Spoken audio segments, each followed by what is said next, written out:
time for Bob Banter. Now over to Fiona. Hello, everyone. Welcome to your therapy session, also known as Team Selection Night, round 19 for our game against GWS. Will we have any players make it to the first bounce? Thank you, everyone, for being here. Hello, Craig. How are you? Does the therapy involve wine? I mean, I'm trying to be good during the week when it comes to my alcohol intake, so I don't have any, but don't make my mistakes. And please pour yourself a glass. It's all feeling quite gloomy and dark and triggering, isn't it, at the moment? And I've realised why that is. And it's because it's all starting to feel very top-up yeary, isn't it? We're scraping the bottom of the barrel for players who are probably not usually going to be in the team. And it all has that feel about it. I don't know. It has that same kind of energy. And I'm feeling affected and sad and a bit ick, especially after today another man goes down. But for the next hour or so, we're going to sit here and we're going to bemoan and we're going to whinge and we're going to whine and you're going to spill your guts. And yes, at the end of the day, it is just a football game and it is just a football club. But for a lot of us, I mean, if you're here, then you're full nuffy, and we love nuffies, and I'm a nuffy.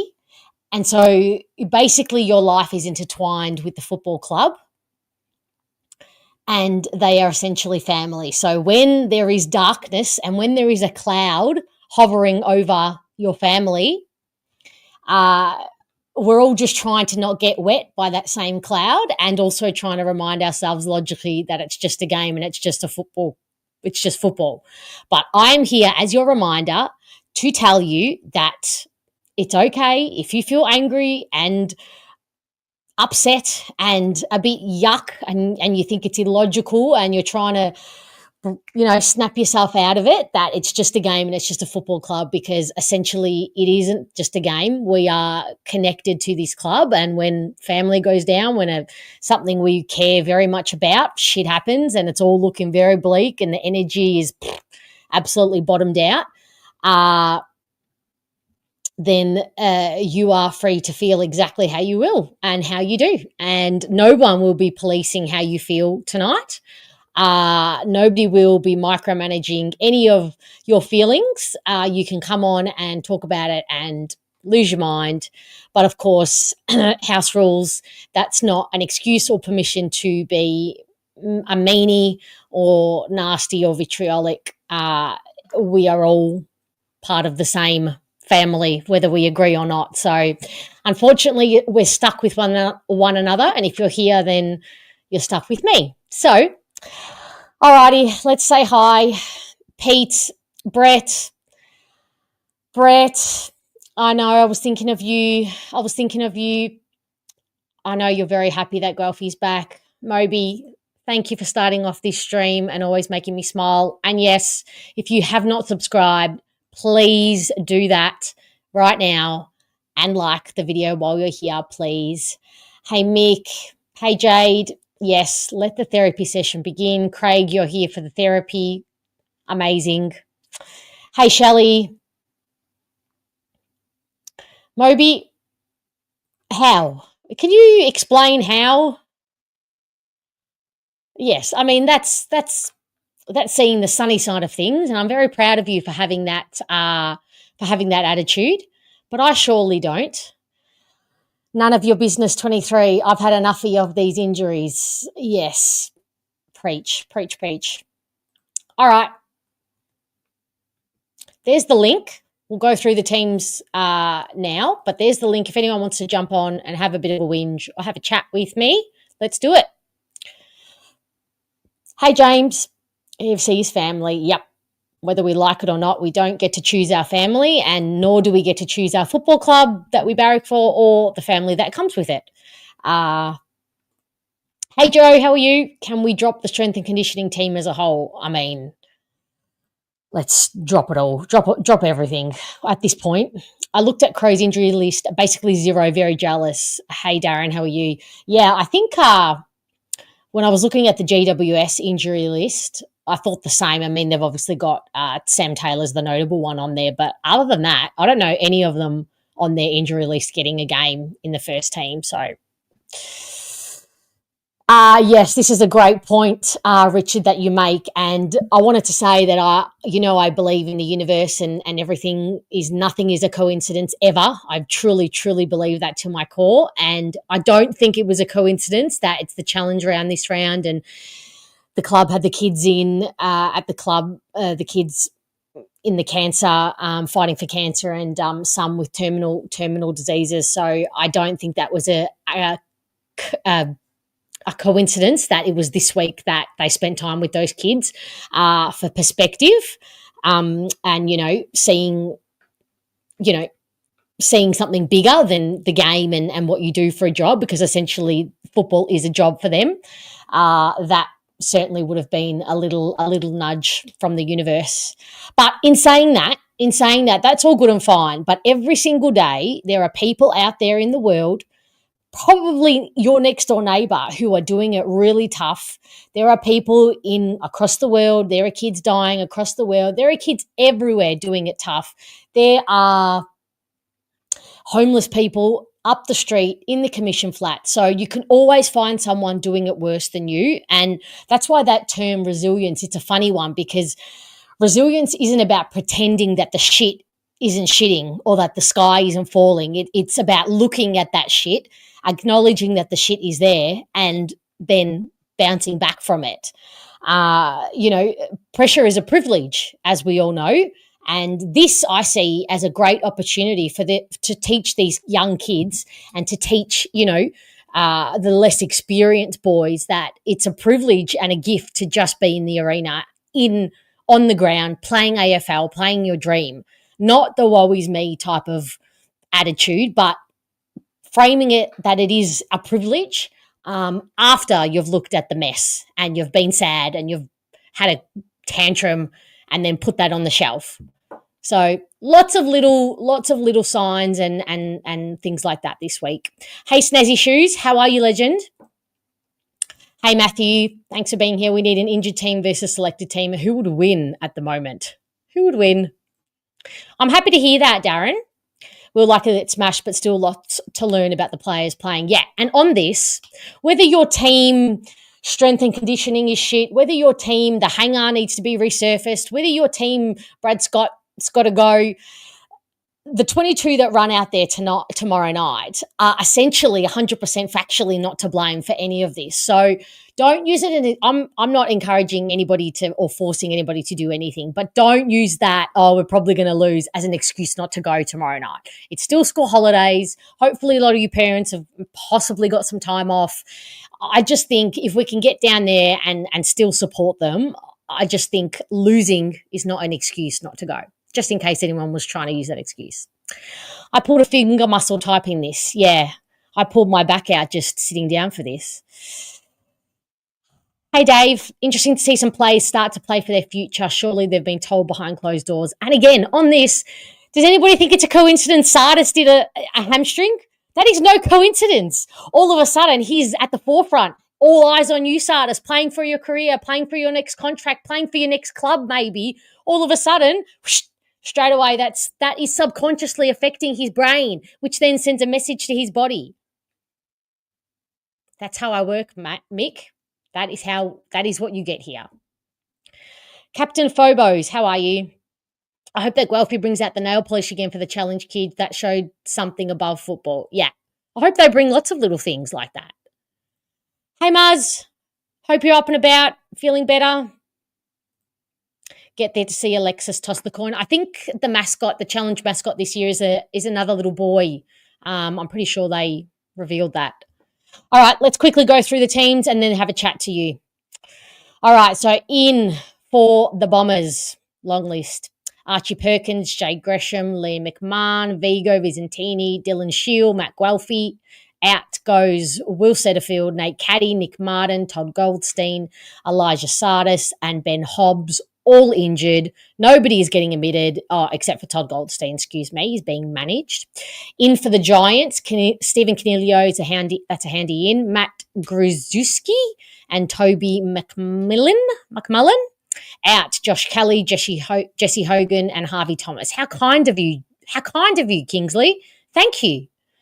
That is push the mercy button and off we go.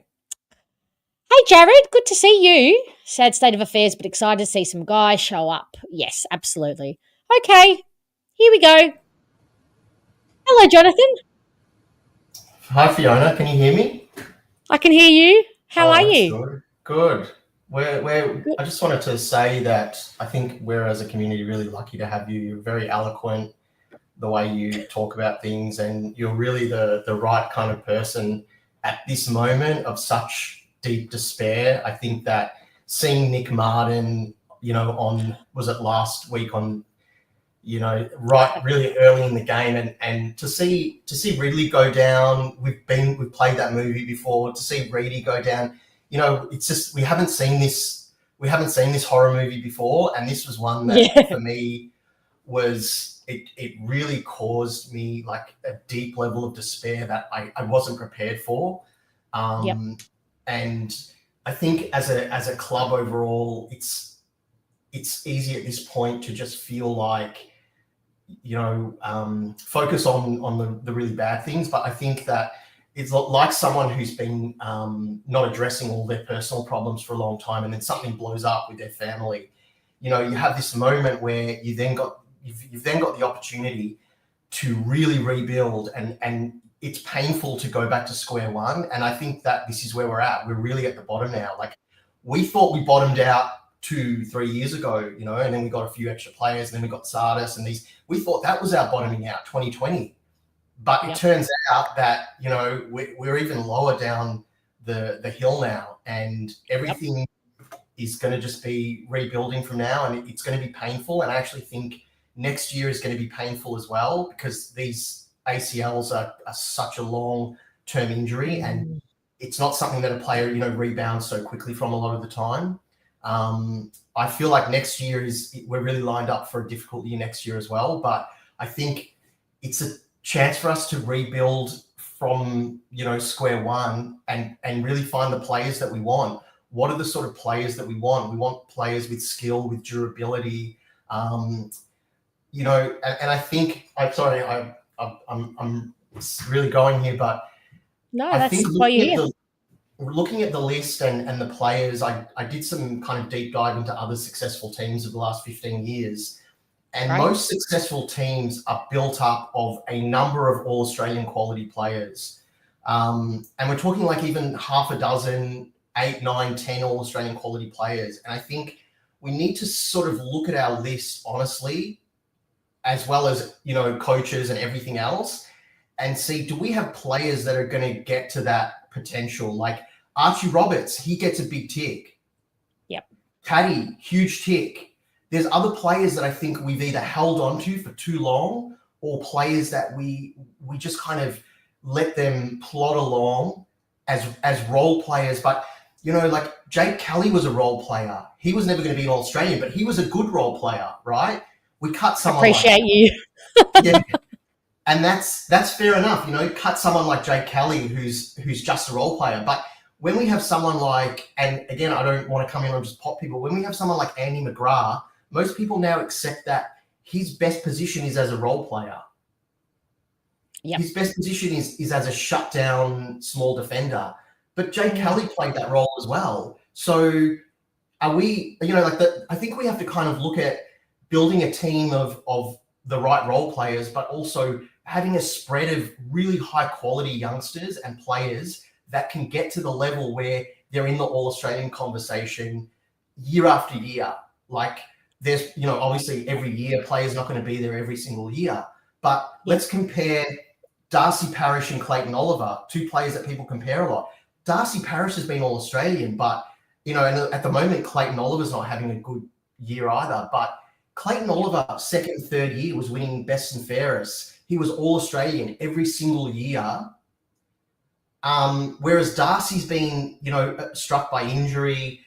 He's shown us that his ceiling is really high, but he hasn't had durability. And I just feel like it's not to personally, pot these guys, but just an example of us as a club potentially holding on to some of these guys a little bit too long and thinking, and meanwhile the rest of the competition's going past us in a lot of ways. Yeah, I think you make some really good points, multiple good points, and I couldn't agree more. And I think this situation is actually accelerating. In a way. At first I didn't think so, because I didn't think we would get a real holistic look at the list, given that the more experienced players were out and not actually, we weren't actually seeing if Darcy Parish or Langford are going to be part of our future with this next crop. So at first I thought it was actually doing more harm than good.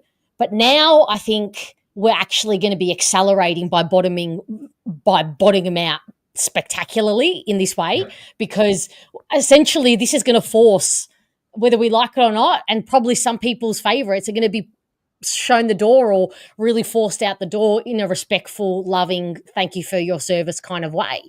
So I've come around. I've come full circle. I was worried, but I've come full circle. Yeah, and I think that the benefit for us is to see these guys and see the ones and develop them a lot faster. But also, I think we really need to get rid of the hubris that we've had a lot as a club, hanging on to guys who, kind of mid-level players, but we keep pretending like they're going to get there, but they're not going to get there. And also really going back to the well. And for us, I think that means draft picks, like a lot of quality draft picks. And Rosa's really shown that he's got that touch, I think, what we've seen from him so far. And focusing on development, focusing on rebuilding, our list and our club in a kind of new way.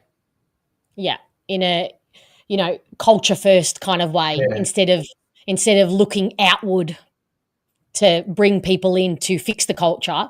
We've brought in people who are at the club to actually fix the culture from the ground up, rather than looking for outward messiah type people to come and fix it, or, one-off incredible stars and one-off incredible players who will raise the opinion of the club from an outer perspective, but deep down they're not going to really take us to the promised land, really. The reputation is what I meant. And what we want to be is, we want to be a club that's there competing year after year for top four, Yeah, I mean, the hard thing to swallow for most fans is that the whole patience thing. And I get it. I totally get it, because I'm so impatient. And part of how I'm feeling at the moment is, oh my God, like, this is so painful. We've been through the saga. We've bottomed out. Like, this is not going anywhere fast. But this feels different to me in that we're really going back to we're starting from scratch on the bottom. Nobody affiliated with the saga. Nobody affiliated with the saga. Nobody affiliated with, Essendon, so to speak, at the helm, making emotionally driven decisions. We've got people who are reestablishing a very toxic culture.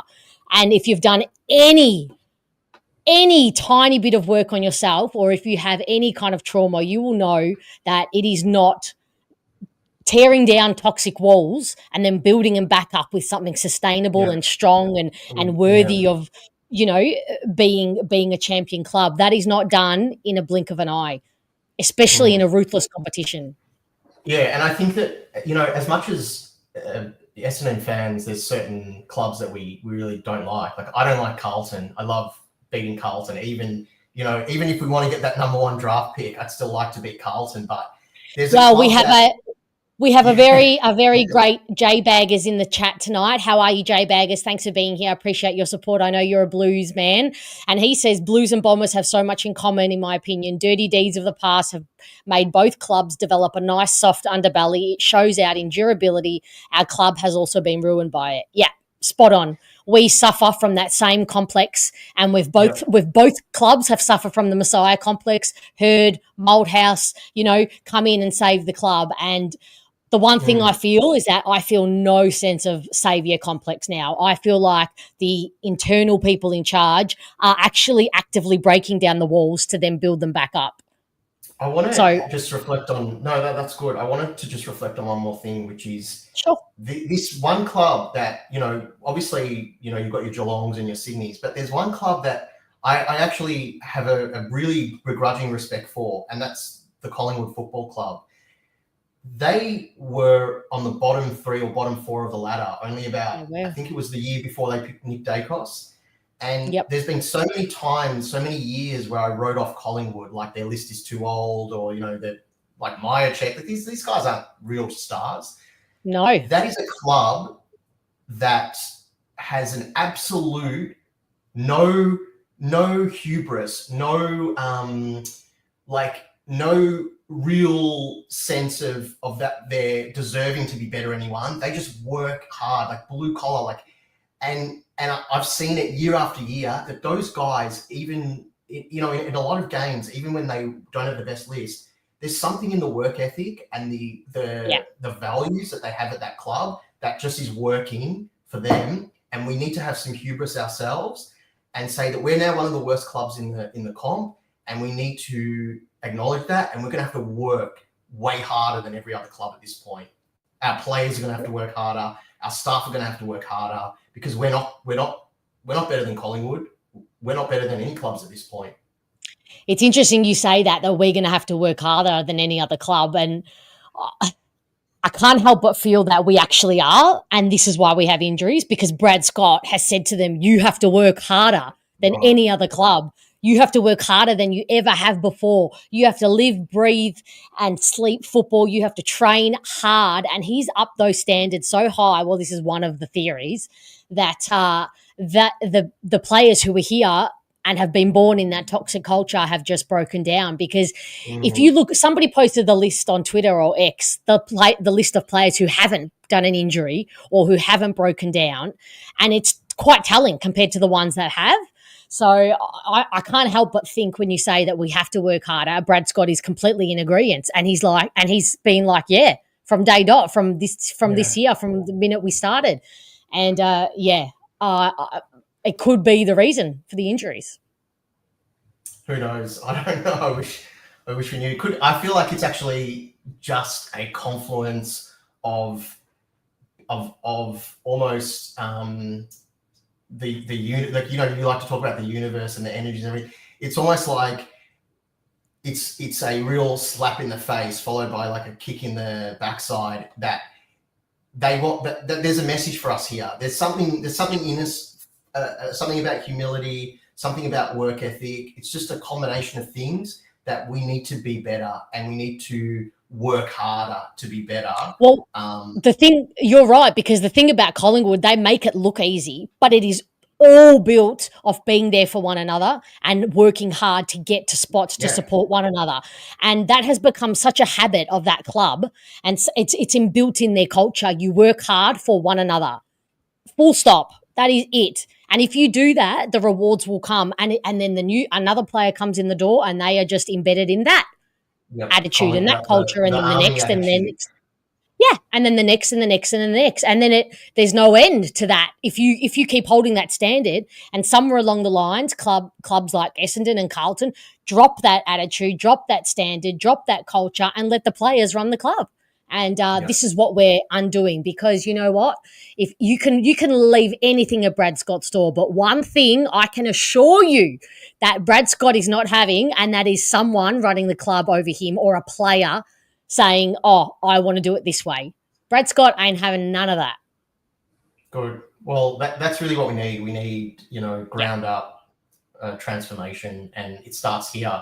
And it's painful, super painful, and absolute despair, but it's this surely is the low point. That's what I feel. I maybe 2 injuries ago I think I said that, and now we're another 3 injuries down, so I think it can get lower, but we've only got 3 AFL listed players left to play. Correct me if I'm Yeah. wrong, chat. But Nguyen, Jerine, and who's the third? Unwin. I'm pretty sure they're the last three. Ewan? Did you say Yeah, Jaden Nguyen. Ewan? Yep. Yeah. Jerine Unwin, and yeah. Unwin. 4. I Jared, think who's so, the yeah. fourth? Who am I missing? Alwyn Davey hasn't played. Yes. Oh, we've also got Alwyn This Davey and year, Menzies. yeah. And Menzies. Yeah, John Menzies, And yeah. Sard. Oh, I think he's still injured. I'm not sure. No, he played in the VFL last week, so he was in Oh. contention for this week. Oh, So I really rate him, actually. I reckon he's got potential. yeah, me too. Yeah, me too.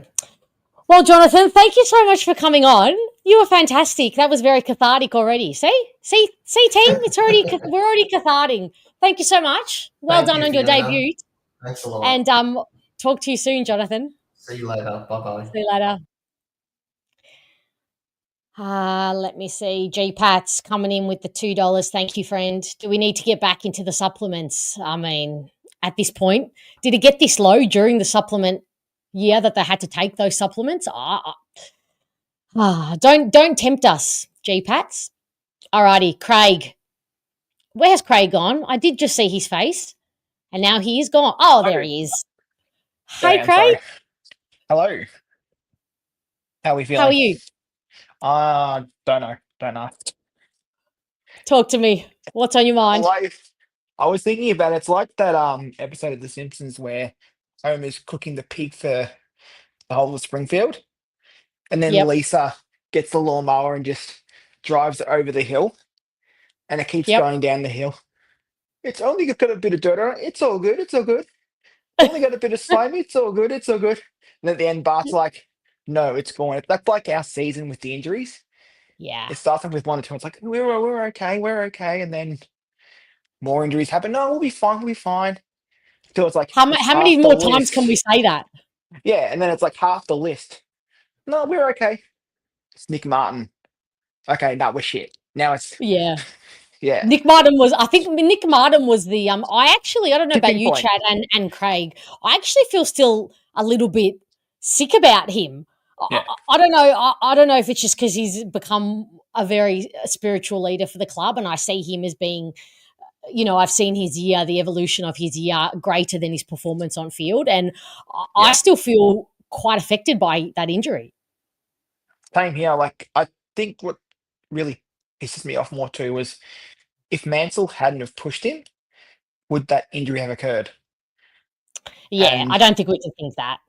no, but you know what I mean? Like that like makes it hard for me as well. But it's his injury's been a tough one because of all the injuries we could afford to have, his was not one of them.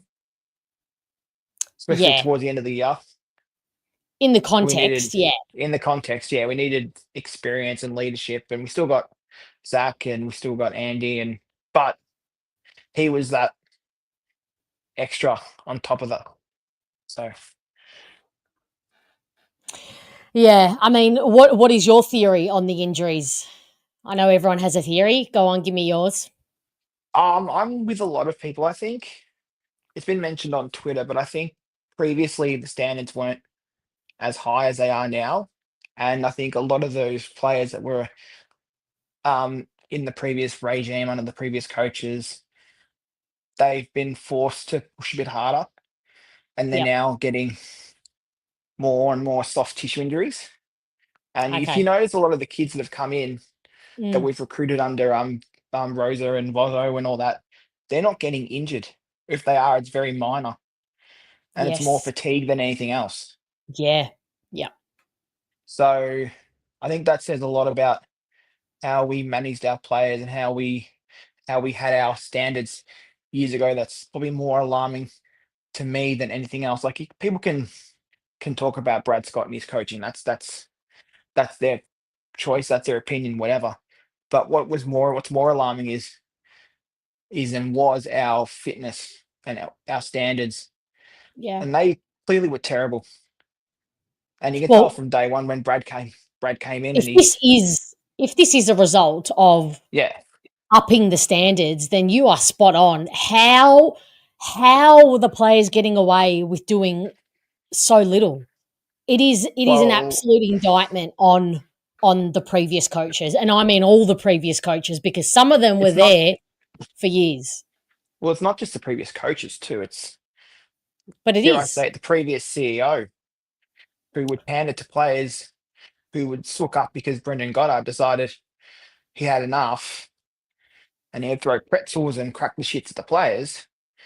So the players would come out and say, "Oh, this is not what we do at Essendon." And Xavier Campbell was forced to come out and apologise. It's like, well, no, we need that sort of leadership. We need a bit of tough love because you guys aren't doing it. You guys aren't doing it properly. Like Brendan I Goddard just could see it, and I just you're shooting him down because he spoke his mind, spoke the truth, and 8 years, 5, 6, 7, 8 years later, it's the same shit that hasn't changed. What's changing, but we're feeling the effects of that nearly a decade on. yeah, I just it runs a shiver up my spine to think how bad the standards must have been for bodies to be breaking down so badly when the standards and the workload is upped. I just Yeah. I hate to think of it. It makes me mad.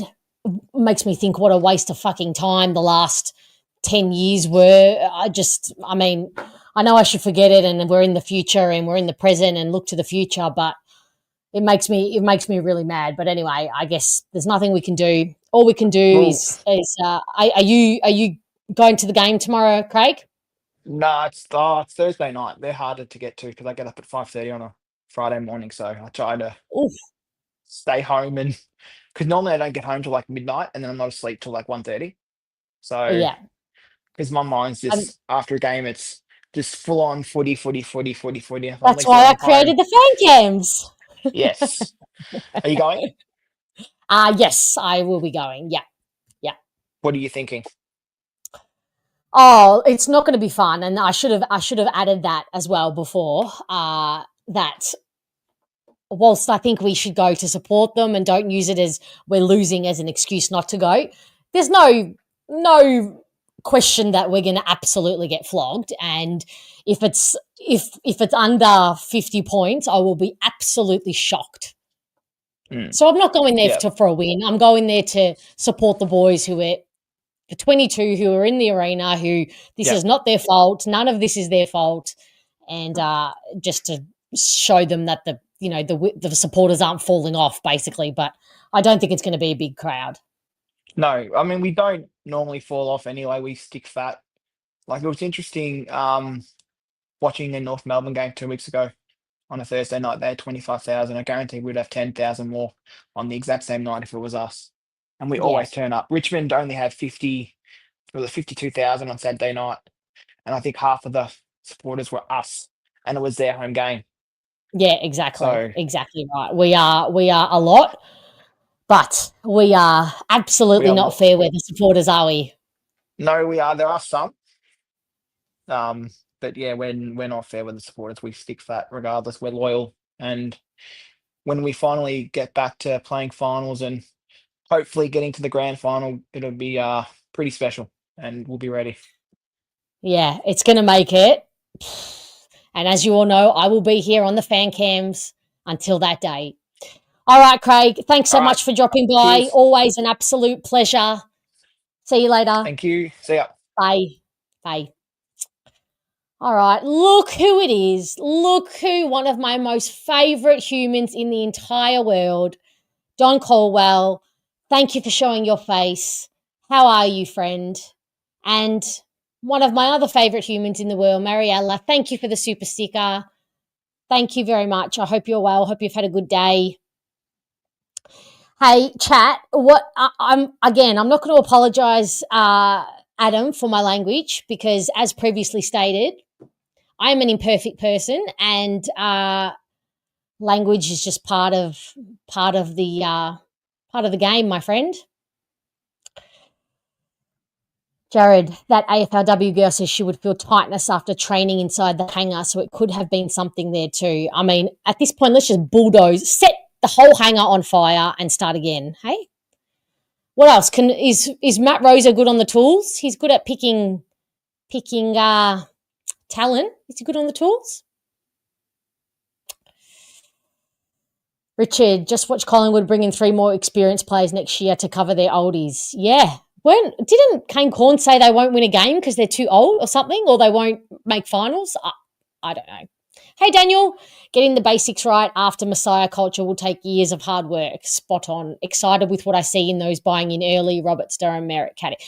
See this group that Daniel have just listed here? And I would add Caldwell onto that list. That's the nucleus of the group that are going to forge us forward. Team? Anybody outside of that, older than that, aside from Ridley, Merritt, there might be 1 or 2 others, not part of the future. So start detaching from them slowly. Hey, Dennis, lots of tats at Collingwood. Oh, okay. Maybe we can start that precedence. I'll send a memo to Matt Rosa. Bruce, hello, Bruce. Bombers were too nice to the band players. I think there was a lot of guilt there. There was a lot of guilt. And so there should have been, really, to be quite fair. There should have been guilt because they fucked up. They really did. Hey, Chris, not a lot of teeth, though. I don't think I said that. Never. Never, never, never. When you make the scarf, when your face makes the scarf, there is never, ever, ever detaching. I feel so seen, guys. I love you all. Yeah, no. They'll be never letting him go. He gets to stay as well. Ridley, Merritt, and 2 meter. Have you I'm not going to say it again. You're all sick of me saying it. Watch his leadership on the field, outside of play. Hey, Pete. You're going tomorrow night. Good boy. Me too. Alrighty. JL. Yoo-hoo. Hello. How are you? I'm a bit offended by my intro. Why? Don Caldwell's one of your favourites, and there's someone else who's one of your favourites, and I just get a JL. Yeah, but they gave me a donation for my hard work here. This is. I'm donating my time, and they are just telling me they appreciate me.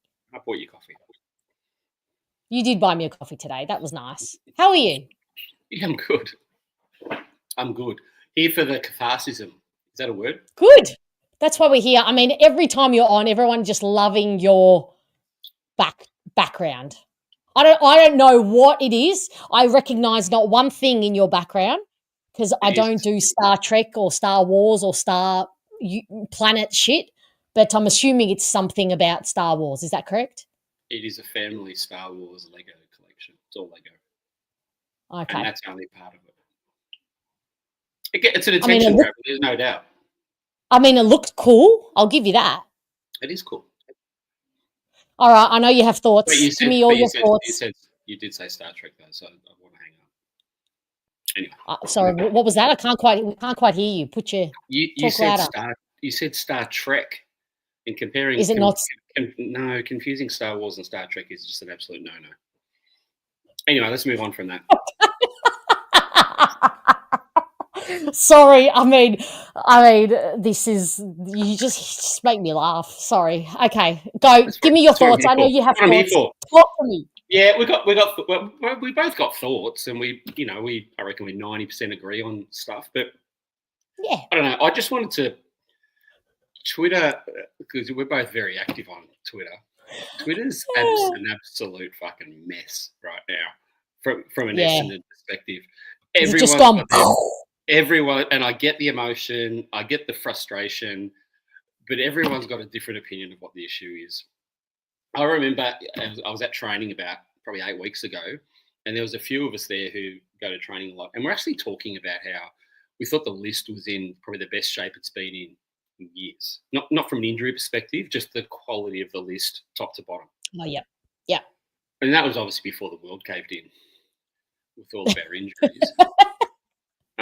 But just some of the stuff that I see, which blows my mind, after Saturday night, just the amount of people who were just absolutely going to town on Brad Scott, for example. He's Mm. coaching with Good 2 point. arms and a leg Yeah. and half a leg behind Yep. his back this year. He's still got one full leg after today. I reckon he's down a leg too. But it was Saturday night was the first time it felt like this has just got to him now. This has almost broken him too. Yeah. And I was at the game. We discussed this today. I was at the game Saturday night, and Nick Martin was like the straw that broke the camel's back for me. When we both got messages throughout the game that it was an ACL and confirmed that, and it's like at that point, and people will probably pot me for this, I did not give a shit about the result. For me, that just broke it, and I guarantee. And Scott said it after the game. That broke the players, all of them, and the result, meant nothing. I mean, if we, from a balance perspective, let's go back to the start of the year when we're talking about what we've achieved and losing the game on Saturday night. Do you remember some of the narrative around our team at the start of the year? A few things that were talked about. Let's make it quick. From the media or from fans? The club, fans, all of it. So, firstly, 90% of people thought we were going to finish bottom 4 because we'd gone backwards, we'd gotten younger, we'd moved on some senior players because they're not part of our future. Right decision. That what our team that was left needed more than anything else was continuity, cohesion, getting games together. The exact opposite of that has been able to happen. So anyone just being angry about like losing that game on Saturday night or form or the fact, questioning the game plan and players not playing the right way in their eyes, that was the narrative before the season started, before we had a single injury.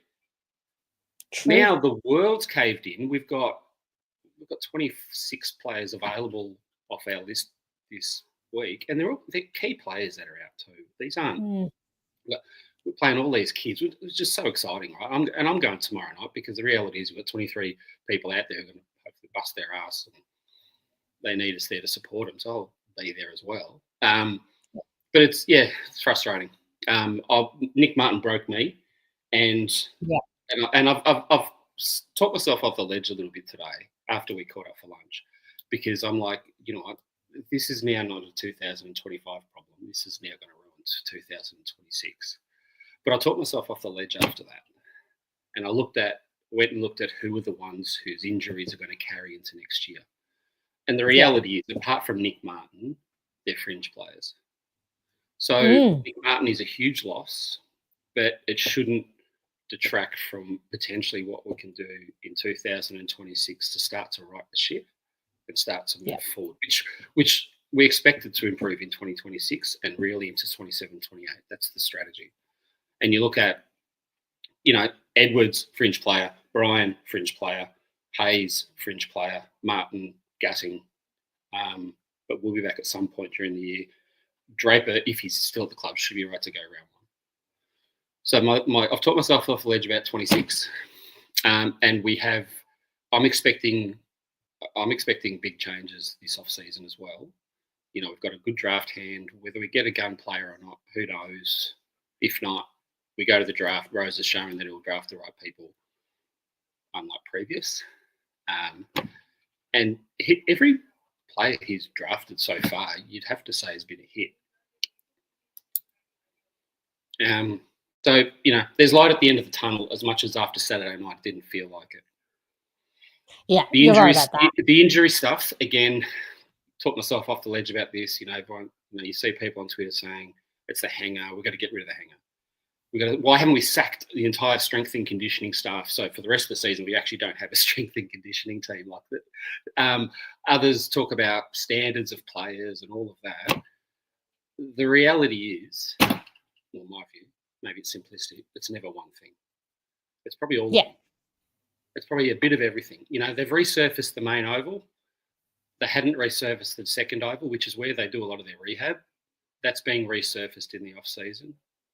Vozo is absolutely reviewing strength and conditioning, putting more resources behind it. Oh, that'll be turnover. I've got no idea if the ones who are there are any good or not. We don't even know if it's their fault or who it is. Well, I think my opinion on... Go my opinion on that is they've had a good stretch. They've had their chance. They've had a good stretch in that role. Sean Murphy's been there for a while, and I think now is as good a time as any to, if anything, new eyes, new set of skills. So I think that would be my only prerequisite. I don't actually care about the hanger surface. I don't care, because I said this. I think it was on the fan cams or last week or whenever. I don't care. They could be training on a pristine oval, or they could be training on a mud pit, and I dare say this would be happening exactly. It would be happening exactly as it is, because if it is just that the standards have gone up and the training expectations and levels have just gone up, and these players' bodies are not coping or they're not doing enough to rehab and get themselves right, well, I'm sorry, but it's got nothing to do with the surface. I think when I went to training in the pre-season, and there was some feedback from players that the second oval was still too hard. But either way, everything's got to be looked at. It's never one thing. It's a bit of everything. I can't get my head around that it's only the players not previously working hard enough, or that it's only the strength and conditioning. We don't just hire people off the street with no qualifications or experience. It's a bit of everything, and they've just got to fix it. They've just got to fix it. And it's not going to happen until the off-season. There'll be big changes, I'm sure, but it'll be in the off-season, maybe. This is just such an unprecedented situation. We've actually, in fact, we've actually surpassed unprecedented now. This is actually getting to joke levels. It's embarrassing. I'm actually a little bit embarrassed. So I think this is not, it is probably a bit of this, bit from column A, bit from column B. But that's what I think. And it's just every time I'm at a point now, like when Sardis announcement come out today, it's like I just almost laugh, because it's like it actually become comical. It's embarrassing. Not devastating like a knee injury to one of our best players, but it's comical now. So never seen anything like it ever. But the thing that some of the stuff that I look at to start thinking, what the hell's going on? You and I may have different opinion on this, but as far as I'm concerned, two players who, from what I hear, absolutely set the standards in recovery, preparation, work ethic, all of the above. Between them, they've played about 400 AFL games of footy. I don't recall either of them ever having a soft tissue injury in 400 games of footy, and that's McGrath and Merritt. Have either of them ever had a soft tissue? I know they've both had. Merritt had a syndesmosis. McGrath's had a knee issue. I don't recall either of them ever having a soft tissue injury and missing footy from it. Martin's another one. In terms of standards, I would just say that Merritt and 2 Metre Peter lead the way on that, and that's absolute fact. But you can put, I mean, if you can't, I think now Andy McGrath's leading the most consecutive games now, isn't he, at the club after Martin goes down? But 65. He's definitely durable. And I don't know if that's his background. I don't know if he's just lucky. I don't know. You look at someone like Jack Crisp, who's played 250 games consecutively, and it's you got to admire him, but B, you're just so jealous when we don't have that. We just don't have that. Anyway, no, and Craig stole my tweet today. Good on him. But I love you, Craig. But we've drafted probably 12 players in the last 2 years since we've had this current regime who've had full control of drafting. Not one of us. I don't think there's a single soft tissue in that list this year, last year. Of the ones we've brought in. Yeah. Last year's draft, Caddy, Lual, Roberts, Vigo. I don't think they've done soft tissue in the 2 years they've been there. And this year's list, off the top, was it Jerine, Clark, Kako, Unwin, Johnson, Archer Daywicks. I'm sure I've missed someone else there. They haven't done any soft tissues. Yeah. So you can't just point at the hanger, and you can't just point at the strength and conditioning when that. Yeah, but their loads are different to the more experienced players. No, 100% it is. But this is why I think it's a bit of everything, right? Because surely a strength and conditioning team with the right experience and right plans would be able to have the right loads into the certain players to actually prevent them from breaking down. But You're never going to have then- all that. No, but then I challenge that. Are these the best qualified strength and conditioning minds? Maybe The not. best.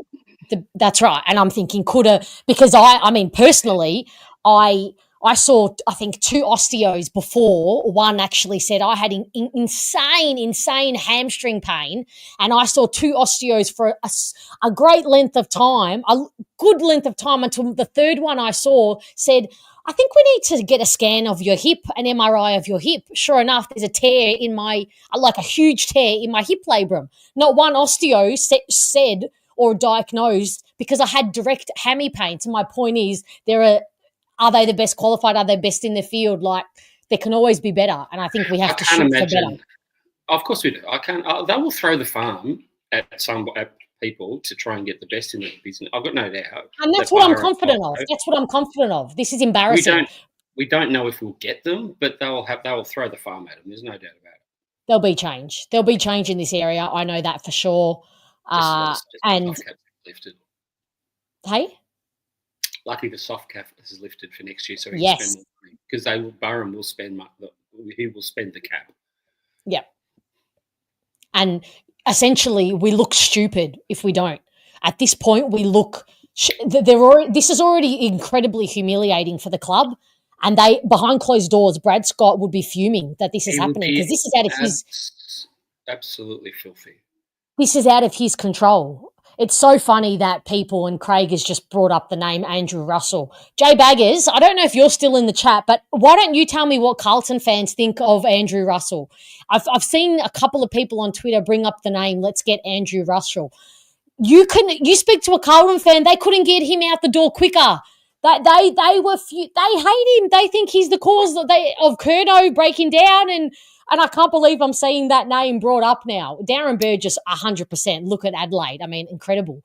But Andrew Russell, it's just amazing that name is being floated around. It's humorous. Yeah, I've seen a couple of comments in there about caddy, groin, soft tissue. He's being managed, as far as I understand. Yeah, he is. He hasn't done a groin. He's got groin soreness. Yeah. Who knows? They might ice him. Don't know. I've got no idea how severe it is. But he hasn't strained or torn anything. Yeah. But yeah, the Andrew Russell conversation is very amusing. I don't think so, Richard. Yeah, Adam, absolutely. And I would love to get Darren Burgess, but I don't think he's leaving Adelaide. I think he's incredibly set up in Adelaide. You'd hope maybe he sits here and thinks, I've done all I can do here. It's an opportunity. True. It's an opportunity for his career. Let's hope. His legacy. Let's hope that Adelaide win the flag and he's like, yep, job done here. Over to my next challenge. You can only hope. I just hope there is significant change, and I'm absolutely fascinated with what we do with the list in the off season. I'm sure there'll be talk about some of our senior players. Yep. Is there going to be a market for them? Is it worth? Hypothetically, I'm just throwing names and numbers at him. If you get offered a third rounder for Darcy Parish, what's the point? You might as well keep him, try and get him right with the new strength and conditioning team, and hope he gets something to his best. But devil's advocate, like, why don't you just trust Rosa to take a third rounder to the draft and find a gem in there? I wouldn't, but that's everyone will have a different opinion on that. No, but I'm saying, why wouldn't you?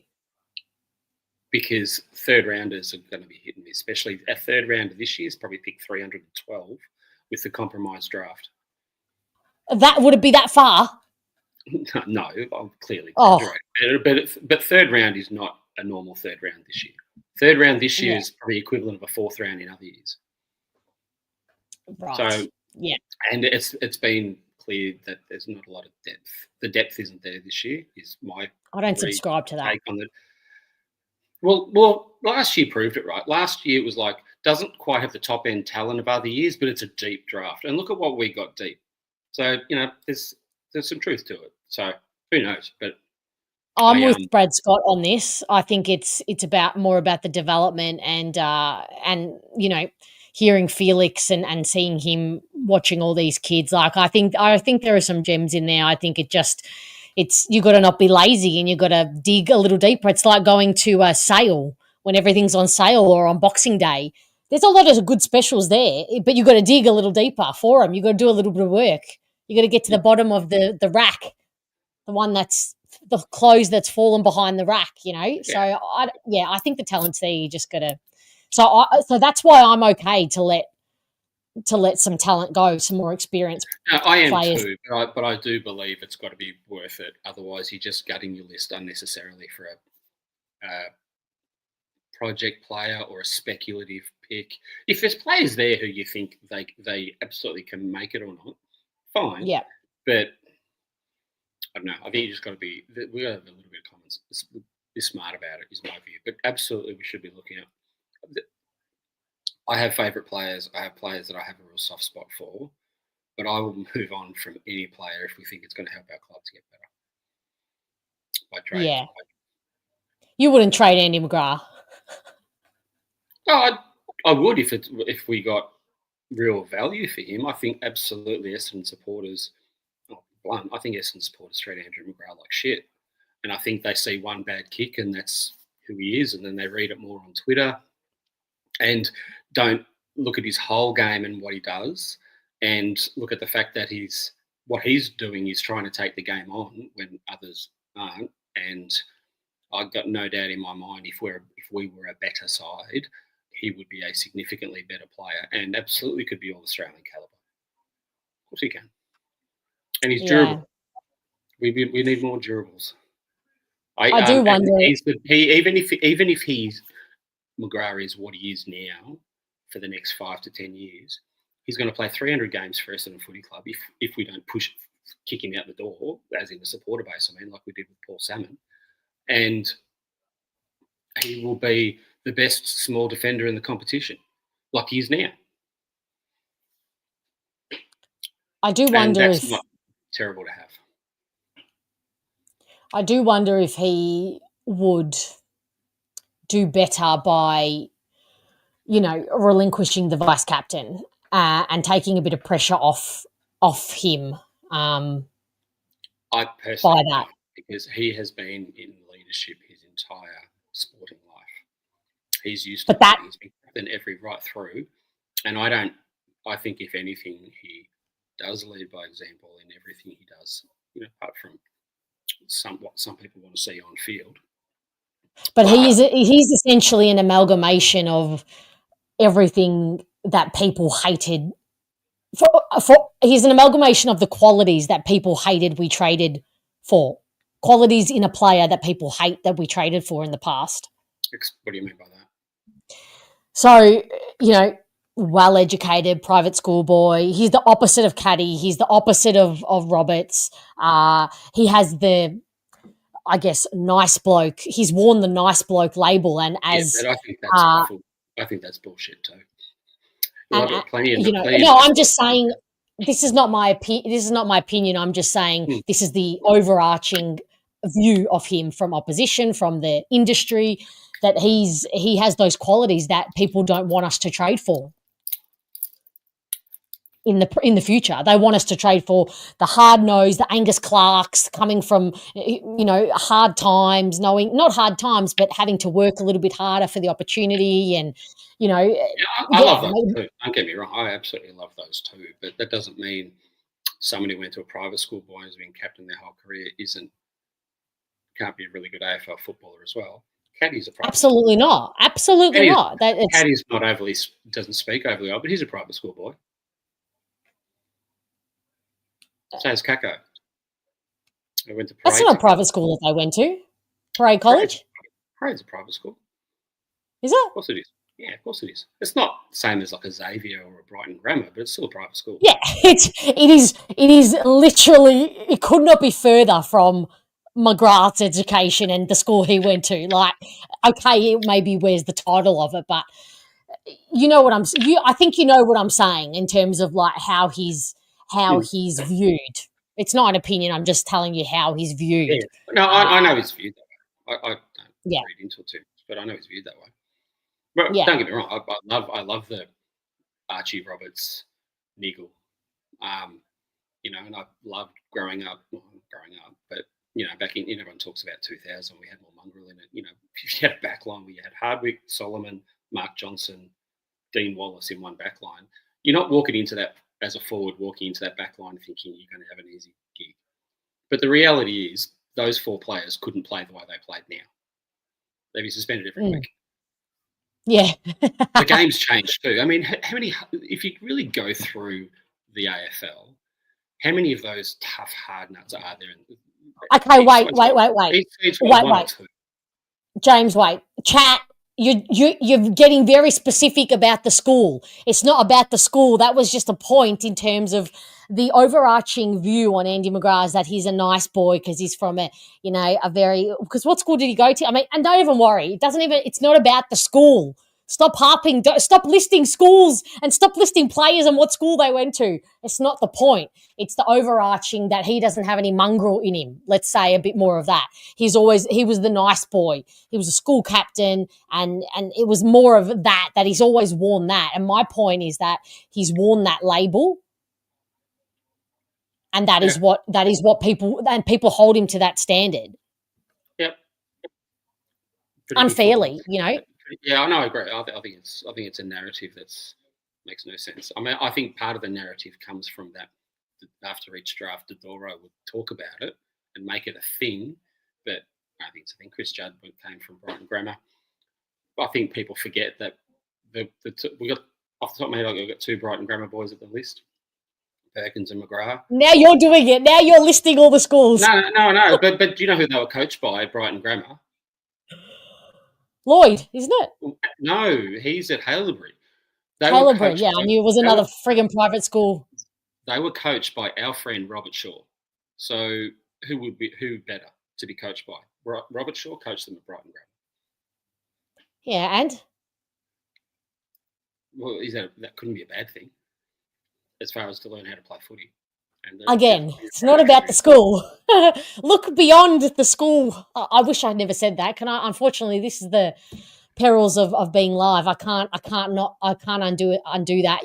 Windy Hill Windsock Solution. Can you put this in a more succinct way? Because we've spoken about that before, but I'm hoping you all understand what I'm saying.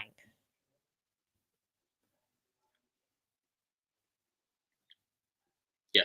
Oh my God. Okay. This is just. Let's dump this whole school thing. Please, can we, James, move on to your next point? Do you want to kick me off, or do you want to finish off? You got anyone else? I got nothing else. You got nothing else? I thought you had a list of things you wanted to talk about. I think we covered them, haven't we? Yeah. I'll come back to one. And I think that was for me. It's what I wanted to talk about is the narrative about Brad Scott's coaching. The only people, in my view, who would be potting Brad Scott right now for losing on Saturday night, for example, are people who already had a preconceived idea about him, not people who are either open-minded or like what he's doing so far. Either way. So let me be. Go. I was just going to say, let me be the devil's advocate on the Brad Scott conversation. So the people who you say, right, the ones you just say have the preconceived notion, they're going to whinge about him no matter what. But what do you say about Solution, you're supposed to be helping me here, not hindering the situation. Please. It doesn't matter what school Brad Scott went to. I am putting a ban on the word school. No. So what do you say? You brought it up. You got no one to blame but yourself. Fuck. Oh my God. Live and learn, Fiona. As if you don't give me a hard time enough. What do you say about the people who the argument about Brad Scott that they say about the game plan, that they can't see a discernible game plan? So the people who are genuinely complaining about him, some are genuine and they're worried that they can't see a game plan. Yeah. So I would, and this is going to sound a bit mean, but I reckon 80% of people who say that actually don't know what a game plan is. They couldn't articulate what other people's game plans either. It's a Twitter narrative. And they don't like the backwards kicks and sideways kicks and all that, which most sides do, more or less. So I'll give you my take. I don't know if Brad Scott is the coach who can lead us to a flag. I don't know if he's good enough. He got North to 2 prelims with a shit list or average list and no resources. It's more than we've done in the last 25 years. But winning a flag right now is not our priority. We've got so much work to do before we can even consider that as an option. I think he is the right person for our club right now to build the football program that's gone, and I can't remember the guy's name who was on first, but made a good point about building, Jonathan. having a program that is going to allow us to compete and be sustainable for years on end and always be around about like a Geelong, because that's the aspirational club that we base ourselves on primarily. I believe he's the right person to do that. That might mean someone else has to come over and what am I trying to say? I got distracted by a comment. Sorry. That doesn't mean someone else might not be able to come in and put the finishing touches on it to win us, to take us to a flag. I don't know. I've got no idea. But I believe he is the right person to lead the club through the next couple of years to set us up for that success. And we're nowhere near that right now. I believe that. And let's also not forget that for the first time in forever, like Xavier Campbell appointed Brett Rutten with no process. No process. Yeah. Brad Scott was appointed by a panel of the process was a panel of people who were experts and outside of our club, which is the first time we've ever done it, to identify the best candidate. Yeah. And people saying we should get rid of Brad Scott. If we get rid of Brad Scott, no coach that worth his salt is going to touch us. If that happens in the next year or two. Don't know about that. I reckon all of the egos out there, the men in the industry who have the egos, would absolutely jump at the chance of turning and getting glory at a big Victorian club like Essendon, and they'll reap the rewards for. I reckon they would. But Ross Lyon didn't want to touch us. Alistair Clarkson didn't want to touch us. Brad Scott had to be. Yeah, but Brad Scott initially said no as well. But that's like you're not giving context. That's a narrative supporting what you want to say. Ross Lyon, there is context to that. Same with Alistair Clarkson. We asked him the day before he was about to sign his contract with North. Like, I get it. But what's Essendon known for in the industry? I mean, so many things. Where do you want me to start? Backbiting, lack of trust, lack of patience, lack Messiah of complex. following the right process, Messiah complex, sacking coaches every couple of years because nothing's worked. You know, what you reckon that narrative's not going to be even more enhanced if we've invested so much into the current regime and then we sack Brad Scott? It's absolutely worse. Anyway, I don't expect everyone to. I don't profess to be the expert, and I'm sure I'm wrong about some things, but that's what I believe. You know, you're going to get some people who just want an opportunity. Yeah. They need, what I want them to do is to go out and get a highly credentialed senior assistant who's tasted success, who can bring that with them, whether it's an Adam Simpson, whether it's a John Longmire or whoever. That's what I would rather us do rather than just replace Brad Scott. I think I'm convinced. And Corey, I don't know if you're still here, Corey, but he brought it up on the fan cams on Saturday night. It's the assistants. We need a statistician, a more experienced head to be there in the box with Brad and help him and assist him in that, because I don't think there is one right now. I think the assistants need to turn over. And I want to see that before I judge him too much. Yeah, we'll see. Yeah. 26, 27, that'll tell it all. Anyway. Yeah. Marcus, sure for me to anyone going to the game tomorrow? Yes, I'm going. James is going. Bruce is going. Moby's going. Craig's being a softie, not going. Craig is not going. Yep, we've already got one. If anyone's wondering why I keep potting Craig, I'm actually friends with Craig, so it's okay. You're Corey. You're here. Yes. Yep. Just gave you a shout out. Good to see you. Thanks for being here, Corey. Craig. Corey Enright would be wonderful. That's not the Corey I was referring to, but Corey Enright. Corey may have brought up Corey actually on Saturday night, but he was brought up, and he would be great. St Kilda are very lucky Very lucky. Oh, sorry. Oh, you keep going. Oh, SJ 2150, you're going. Wonderful. Wonderful. That's great. You're going, Noel. The legend that is Noel is going. Wonderful. Yeah, good. This makes me very happy to see that. Jared's going to be there, but he's going to be cranky in his seat, just like the rest of us. Who, you? No, we'll all be spitting chips in our seat. Oh, but Adam thinks you should have a role at the club. Yeah. Thank you. I appreciate that. I was just about to say, accept the compliment. No. Well, I get uncomfortable with compliments, but thank you. I like this suggestion, Joe. I would love for Bartel to get a position. Wouldn't we all? Bartel and Hodge. Love it, but let's get a Justin Lepage. Let's get a John Longmire. Let's get a Adams. How would Adam Simpson be as a senior assistant? I love listening. His knowledge of the game is amazing. Yeah, I just have to make sure. I'd have to be convinced he's still got the drive. Not as senior coach, as senior assistant, I mean. Yeah, of course. Anyway. Yeah, definitely. Alrighty, James. To get everyone sick of my voice, I'll get off. See you soon. Thanks so much. You never have to get off. If I need you to get off, I'll shut you out the door. Don't worry. Thanks. Thanks for joining us. Sure always good to hear you and see you. Thanks for your support. You give me a lift? Yeah, you want a lift? We should probably take this off. We should probably take this off screen. For those, the reason why I can give James a lift is because he lives literally around the corner from me. So, and we're both good eggs. Well, there's that too. All right, I'll catch you. I'll talk to you. Bye.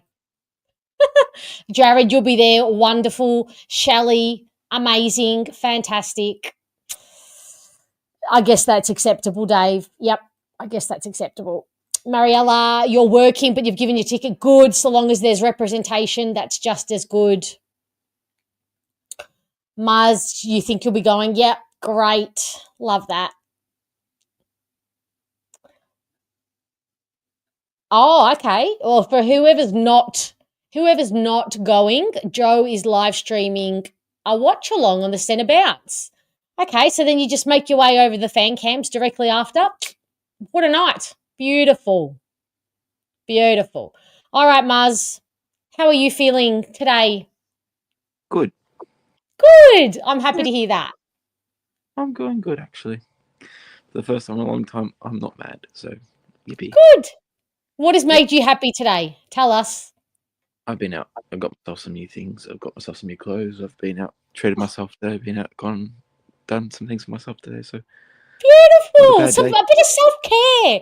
Look at Maz taking care. Excuse, Maz, are you on school holidays or are you after? I'm done with school. You're done with school? Finished. Okay. So, sorry, you can take that as that's a compliment. Yeah, thank you. I'm a bit younger. Thanks. I appreciate that. Yeah. Don't worry. Yeah, for football. We go at it again, hey? We go again. There is no choice. And you know what? I would just feel a deep sense of regret. I would feel a deep sense of guilt. This is how my brain works. If I didn't go for those players tomorrow night, I know I don't owe them anything, but I would feel so guilty. None of us owe them anything, to be honest. No. Let's be real, none of us owe them anything. These players owe us a lot of stuff, but we don't. Yeah, true.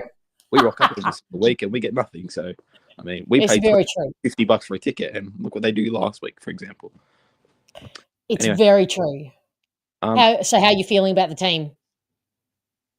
You know what? To be honest, there's a lot of good people coming in this week. I reckon Shield deserved the game for the last couple of weeks. He hasn't been brought in. Happy he's in. Guelphy deserves a game. Happy he's in. Vizentini, he gets another crack at AFL level. Great for his experience. Love it. Disengaged Draper goes. Beautiful.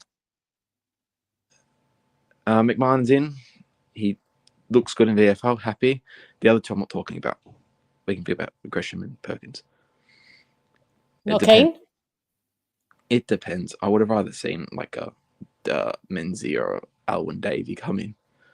Really? Oh yes, I think you did tell me that during the week. What about Menzies tells you what do you like about Mendy? Because I know a lot of people are off the Mendy train. We've seen him before. I mean, when he's locked in and he's ready to go, he's ready to go. We saw against Melbourne. He kicked 4 goals against Melbourne. He looked really good that day. He's been good. I think that was against West Coast. Was it against West Coast or against Melbourne? Someone else could tell us about that later. Hmm. But he was good in one of those games, and he looked so good. Davey had his moments last year too of his speed and his quickness, and we're going up against who is it on their team? Darcy Jones, number 2. Yes. Him. We can't leave it all up to Redmond because Redmond can't catch him all the time. Redmond will be worn out like that. And Andy McGrath's going to have his hands full with the captain. Exactly. So who else can catch him? Davey needs to come in and be that number support for Redmond because Clark can't run. Ridley can't run. Roberts, he's already got his hands towards Stringer because he'll be on Stringer. We've got no one to guard Stringer either. I'm trying to decide who. I'm trying to work out in my head the matchups. So, they're terrifying. Unless it's Echo back there or a while back there, but no one else got the chance of catching him. Wish you luck. El Hooley comes in maybe. If someone else gets injured, I reckon he'll be the next protocol to come in, besides Menzies and Daywicks. But yeah, Darcy Jones is going to be a big problem tomorrow night. I reckon you can tell that. He's going to be a big problem. Riccardi's going to be a big problem too. I remember, you know who I remember always playing on Darcy Jones? Nick Hind. Nick Hind, because he was quick and he's the only one who could play on him. That's who played on him last year. Nick Hind gave me a headache though. Yeah. He gave me some of the things he did. Isn't that the truth? Conor McKenna even gave me a headache when he played for the Essendon Football Club. But no. For the first time in a long time, I actually feel confident in this team that's going into tomorrow night. You do? I feel confident. I think Muzz, I think you needed to come on first up. This is good, very good for the therapy session. I thought it was going to be all bleak. You know what? No. You know what? I'm going to go into confidence tomorrow night. I've got confidence tomorrow night. I'm going to put the hammer down and I'm going to say we win this. And we'll win this in a big upset. Screw the Giants. Screw everyone off. I don't care. We're getting thrashed next week. We're going to get thrashed the next 6 weeks in a row because we versus Bulldogs next week. We versus Sydney at the SCG, Geelong at the Cattery. We're all screwed for the next 3 weeks. So here we are. You know what? We got this game to win, and then we go versus St Kilda at Marvel. That could be another win. And we've got Gold Coast at People's First and Carlton. Carlton, yes. I mean, the way Carlton are travelling, that game is going to be another shit of who's the shittest of the shit, basically. Melbourne. Oh, God. And they've got another shit game, West Coast v Richmond. So, you know what? Full of shit games this week. And you know what surprised me too? Our odds against GWS is worse than North Melbourne's odds. Who are they versing this week? They're worse than Sydney. Our odds are worse than Sydney's in their match. We're $10.25 to GWS is $1.05. Bloody North Melbourne's $7 to Sydney's $1.10.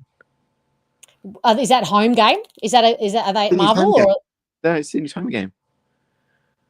We're that crap. We're getting worse odds than West Coast and bloody North Melbourne. I think fine. Interesting, very interesting. I'm not going to profess to understand betting odds because that is certainly not my. But yeah, I think it would be a miracle. There would be some kind of miracle if we pulled off a win, and I just can't see it happening. Yeah, I don't know. I'm going full support. You're going to see me smiling up fan cams. I'm going to be happy because I'm not. Oh, wonderful. Solution has some advice for you though, Muzz. Are you ready? Solution, come at me. What have you got? Muzz, it's nice advice. Okay. Yeah. Yeah, mate. He's just trying to protect you. It's just protection. Isn't he? It's just protection, I promise. It's just because we care for you. What's Noel saying? Is Noel giving me shit too? Please. No, I reckon Noel's just ready to come on and have his say. Don't worry. I don't think he'll be tipping a win. So I like your positivity. Well, why the hell not? Feels better than okay, that's how positive Muzz thinks this is because he's absolutely 86'd the conversation, 100% 86'd it. Alrighty. Chat. I just said link. Oh my God. Moby, I don't do public transport. I can't think of anything worse than public transport. I'd rather walk for 20 kilometres, and I do, than do public transport. When we play at Marvel, I park at North Melbourne Station and I walk, and I'm more than happy to do it. Same with the MCG. I park 20 minutes away and I just go for a little walk, get some steps in. I do not do public transport. I could not hate it more. So no. And I know you're being sarcastic, but for that's anybody who didn't know. Who's making the 2 hour? You're not making the 2 hour trip? I mean, I don't blame you. 2 hour. Do you live in Bendigo, Michael? Is that Bendigo is 2 hours? Corey, I think for some players who have been given a chance this week, they feel on the way out it's a 5 to 6 weeks to prove it. Yeah, absolutely. That's why it's so devastating for Sardis. Hey, Troy, I'll be watching from Adelaide on KO. Yes. Yes, he's just about to re-sign. Chris, absolutely. You can't go, Adam. You live in Tassie. Well, that's fair enough. That's fair enough. Oh, yes. Okay, Muzz, you disappeared. Why are you tapping the screen? All right, finish what you have to say. I'm gonna be quick. I've got to get back off anyway in a minute. So Yep. I've got things to do. All right. No. He's on a mission. Yes, I'm very busy the next 3-4 days. So I've got a lot of stuff to have to do. Okay. It'll be a good game, I think, tomorrow. I'm very supportive of this group. I broke out the last 3 weeks in a row against Freo, against Geelong, last week again with Richmond. I went to that awful game. You see that? I know you went, but see solution, see. Yeah, of course I can. You know what? Solution? Yeah, fair enough. You know, I'm not going to say what can you say to that? We're embracing you. We're giving you a big warm hug, Muzz, okay? But if we win, I mean, there's no way. But if we do, I mean, I tell you what. All to me. I'm the credibility. Absolutely. It is all down to you, all right? But you know what? There's a pattern within these GWS games. There's been a pattern the last 4 times we versed them. You know what's happened? No, the last 4 times we versed them. GWS won, we won. GWS won, we won. GWS win tomorrow. Yeah, because we won last year. Yeah. All right, well, you just undid all of your work. You'd almost convinced me. You almost had me over the line. But you know what? No, that ends tomorrow. There's no all right. Nice save. There's no Harvey Thomas. We win. Nice save. You know what? Nice. I think Kingsley has actually gone easy on us, to be honest. Of course he has. This is the mercy button has been pushed. I think him and Brad Scott met up for a cup of coffee during the week, and Brad Scott's like, mate, I've got nothing to work with here. Please just help me a little bit. 1 player, 2 players. just get rid of as many as you can give me. Get rid of Riccardi too while you're at it. Yeah. You know, all right, Mars. Before tomorrow, before I go, tomorrow there'll be another injury tomorrow. To who? As in Essendon? Yep, there'll be another injury tomorrow. To Mars, who? You have taken me from the height of positivity and hope to the demonic lows. Let's be real. Knowing our group, there probably will be another injury tomorrow. All right, yeah, get out of here. All right, good night. I'll see you. Good night. Bye. All right, Don, hit me with the matchups. Ridley to Cadman. Yep, tick. Laverty to Stringer. That's going to make me want to die. Redmond to Riccardi. McGrath to Green. Roberts to Darcy Jones. Blackiston to Callum Brown. Oh, that's horrid. Blackiston to Callum Brown. I don't like that at all. Who have you got, Redmond on? Oh, Riccardi. That's tricky too.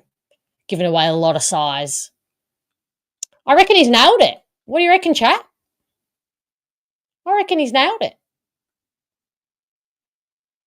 Yeah, he did Bruce, didn't he? That's very scary.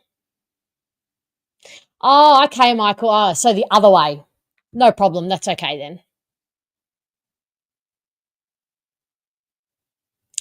I don't think so, Richard, because he's still got Cadman, Riccardi, Callahan, Finn Callahan, who's been amazing. Yeah, I think he's. Yeah, I'm scared how many he's going to be putting on the board. Yep, Adam's on board. DC. Yes. Oh, Don Caldwell. Where do you didn't have Pryor in that bunch? Who's Pryor on? Maybe Pryor on Brown and Blackiston. I don't know who's Blackiston. Maybe Blackiston's going to do. Do we think Blackiston will do the ruck with Vigo, or are they going to do 2 meter Peter with the ruck to help him? Maybe try Pryor on Stringer. I mean, maybe they're both as athletic as each other. That's not a bad shout. I don't mind that, Scott. Maybe Stringer will forget he's not playing for Essendon. I mean, I wouldn't put it past him. It's something. It sounds like something he would do. It wasn't it, Joe? The next roller coaster bird has to be named the Mars. It really was. I'm glad I'm not the only one that found that a whirlwind. Okay.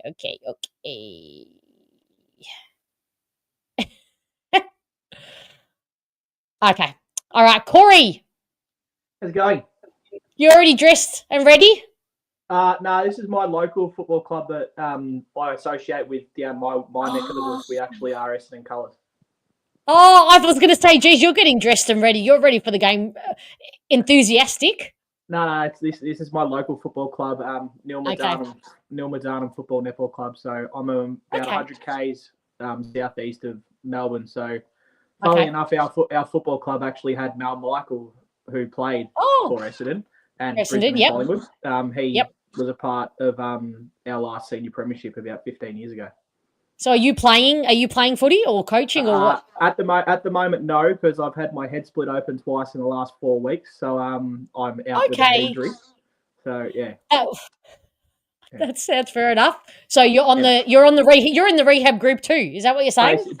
Basically, we do have a fair few in our on our injury list at the moment. As a club in general, we've only won 5 games in our seniors, and our reserves haven't won 1. But our best chance is this week, so hopefully they can get up and win. Okay, well what do you expect if you wear the Essendon colours and you have some similar branding? I mean, it's all downhill. It is in a certain extent, but we know realistically as a club where we're at. Yeah, fair enough. So, what are your thoughts? What did you think when Sardis went down today, Corey? That doesn't surprise me. Well, nothing's really going to surprise me, I don't think, anymore. It is unfortunate for the poor bloke. Like it was, as I said in the chat, for the people that are in, it's a 5-6 week prove it deal for people that are coming in, like Perkins, like Gresham, like Shield, like Guelphy and stuff like that. I think that it's their last chance, basically. Agreed. Yeah, agreed. Do you think any of them will, like, who would you pick if you had to pick one of them? Who's going to stand up and have something to prove and potentially get another contract or extension or something, or not traded? For my honest opinion, and this is just because I think he's got more to offer, and like I said with Ben Hobbs on Sunday, he's a very good depth piece, is Matt Guelphy. Yep. Because Shield, I think, has passed it, because if he was good enough, he would have already played more games this year. Archie Perkins should have been dropped 10 weeks ago, and every single person that I know from an Essendon point of view didn't want him in the team, and same with Gresham, because he's the biggest front runner when it comes to playing in the forward line. And that was proof in the pudding. That was proof in the pudding when Sam Durham got injured with his foot, and Durham told him to get out, and the coaches told him to get out, and he wouldn't listen. That did not make good viewing. That was embarrassing, actually. That put me completely off the bloke as a player, because his attitude's just not good enough.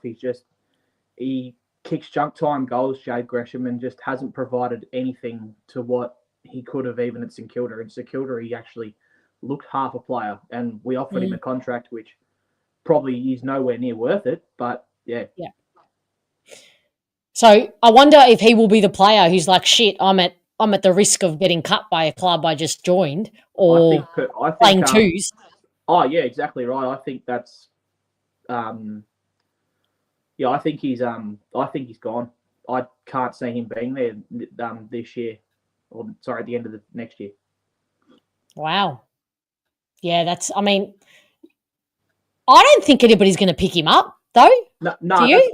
that's the problem. Like, maybe a local footy side would pay him stupid amount of money, like some ex-AFL players get paid to play. But like I'm seeing in the chat at the moment, like Guelphy's had an injury-prone year, and when he's fit, he's in the best 23. Even if he is a sub for Matt Guelphy, I think he provides a good point of difference in our forward half that some players can't do yet. I think at his best was this corresponding game last year against GWS where he absolutely eviscerated Lockie Whitfield's impact whilst also kicking 3 goals himself. That is peak Guelphy.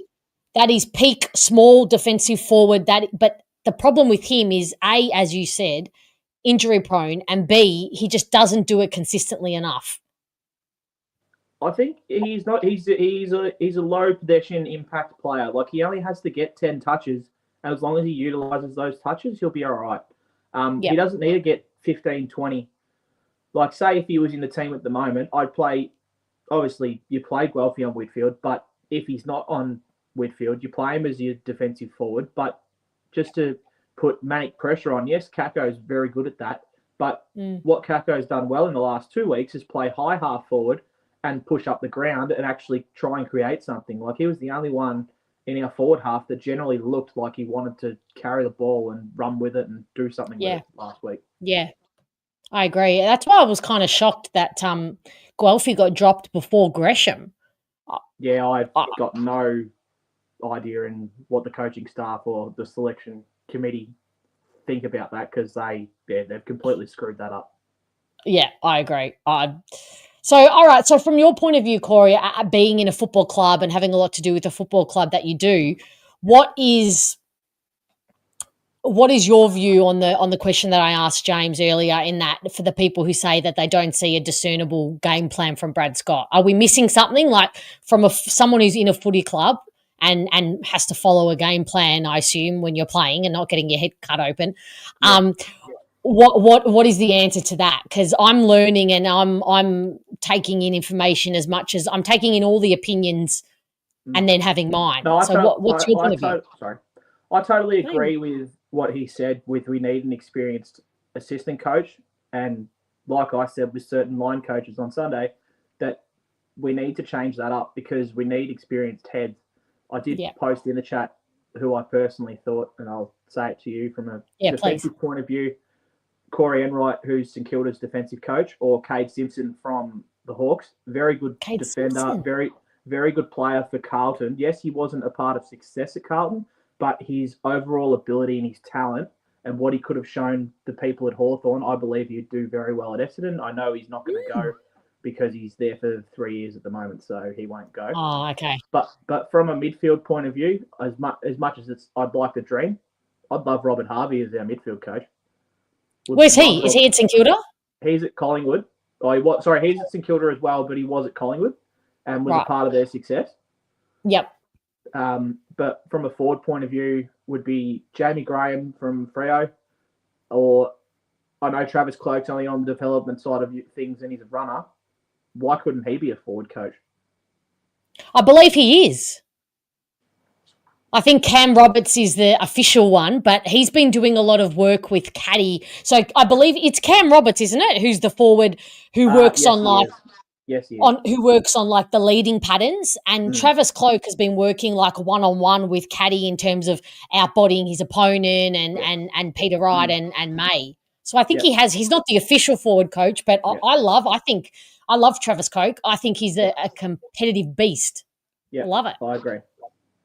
100%.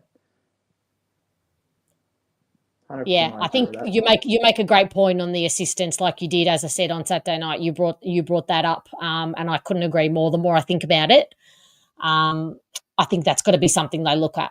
Yeah. So the game plan, you can see a game plan. You did in the first 5 weeks of the season, and then sort of went away after Anzac Day. Okay. It's just when we had a fully fit list is Right. when you could sort of make a game plan. At the moment, you just go play one-on-one, man-on-man football. Just the only thing I don't like with what we've done for the last couple of years since Brad Scott's been coach, our zone with how far we push up, and we cost so many goals that go from one end to the other with us not touching it because our centre half back's almost at the forward 50. Yep. It's just, I don't agree with it because we push too far up the field. Like, try and hold your space when you're playing. So if you're in the back line, yeah, your full back should be at centre half back, but your full back should be at centre half back, our back line, but our centre half back should be at the centre square no further than that. And we get so many goals, and last week was the proof of the pudding. We got how many goals kicked over our heads because we just pushed too far up the field? Because we're not fit enough. We're not fit enough. We're not fast enough in the back line. Yes, we've got a million injuries, and it's hard to deal with the people we have. But yeah, I think with a fully fit list, we do need to change maybe the way we structure ourselves in defense. Yeah. I think I make some good points. It's hard to get a gauge because you don't know what players in the rehab group are actually capable of playing those roles, you know? Yeah. Issues. So are you going tomorrow night? Unfortunately, no, I won't be going. Lack of funds to do that. But I'd like to go to possibly the St Kilda game when we play them because that's probably our only chance that we have, I think. Maybe Carlton, but I think that's even a stretch. But yeah, we'll see how we go. So you'll be watching it. You'll be watching anyway. I'll be watching it from home. I'll analyse it and watch. And then you can come on the fan cams and tell me all about it. Give me the TV view. Absolutely, will do. All right, Corey. I'll see you tomorrow, maybe. If not, take care. Thanks again for coming on. I will see you tomorrow. All right, see you, Corey. Bye. Cheers. Thank you. Bye. All right, everybody, one more guest and then we'll do the cookie competition, and I have hopefully found a way to simplify it for all the novices there. I will also get to the chat. I think there was someone who I did want to just shout out. Gee. Oh, my goodness, I'm sorry. I don't want to waste your time. All right.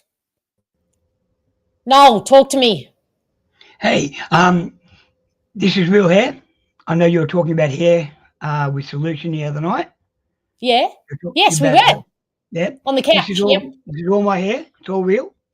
Okay, just let Solution, are you seeing this? It's all mine. I actually got an ad one time in Bendigo where I combed my hair in the middle. I said it was for some car place. They had the best part, and that was the joke. And so they combed my hair in the middle.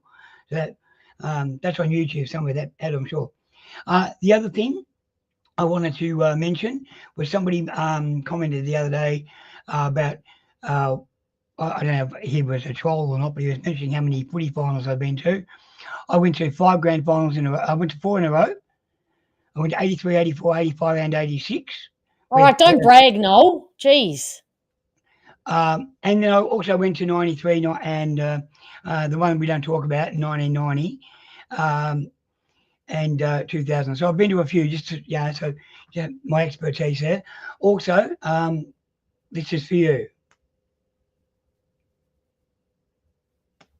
That's your name in sign language. Oh, do it again. I missed it. F is your finger on there. Uh-huh. So it makes the F, right? Then your I, O, N, and A. So it's A-E-I-O-U for your vowels. Are you learning a new skill? I've been learning for a while. That's why I was late coming on today. I had class tonight. So we're learning how to do first aid for deaf people. So so the sign language for first aid and stuff. So I've been doing it for a while now. What wonderful work that would just be making you feel so good. Well, I just want to be annoying in another language, that's all. Fair enough. During COVID, I was trying to learn Finnish. It was a dumb idea. Yeah, it's a hard language to learn. Oh, why did you choose Finnish of all languages to learn? I got a friend who she married a guy from Finland. She was coming over to Australia at some stage, and I wanted to learn a bit of Finnish. And And it turned out to be a joke that it wasn't meant to be a joke, but turned out to be a joke. I said she was learning, she was American, and she was learning Finnish. I said, is the journal you're learning from called From Start to Finish?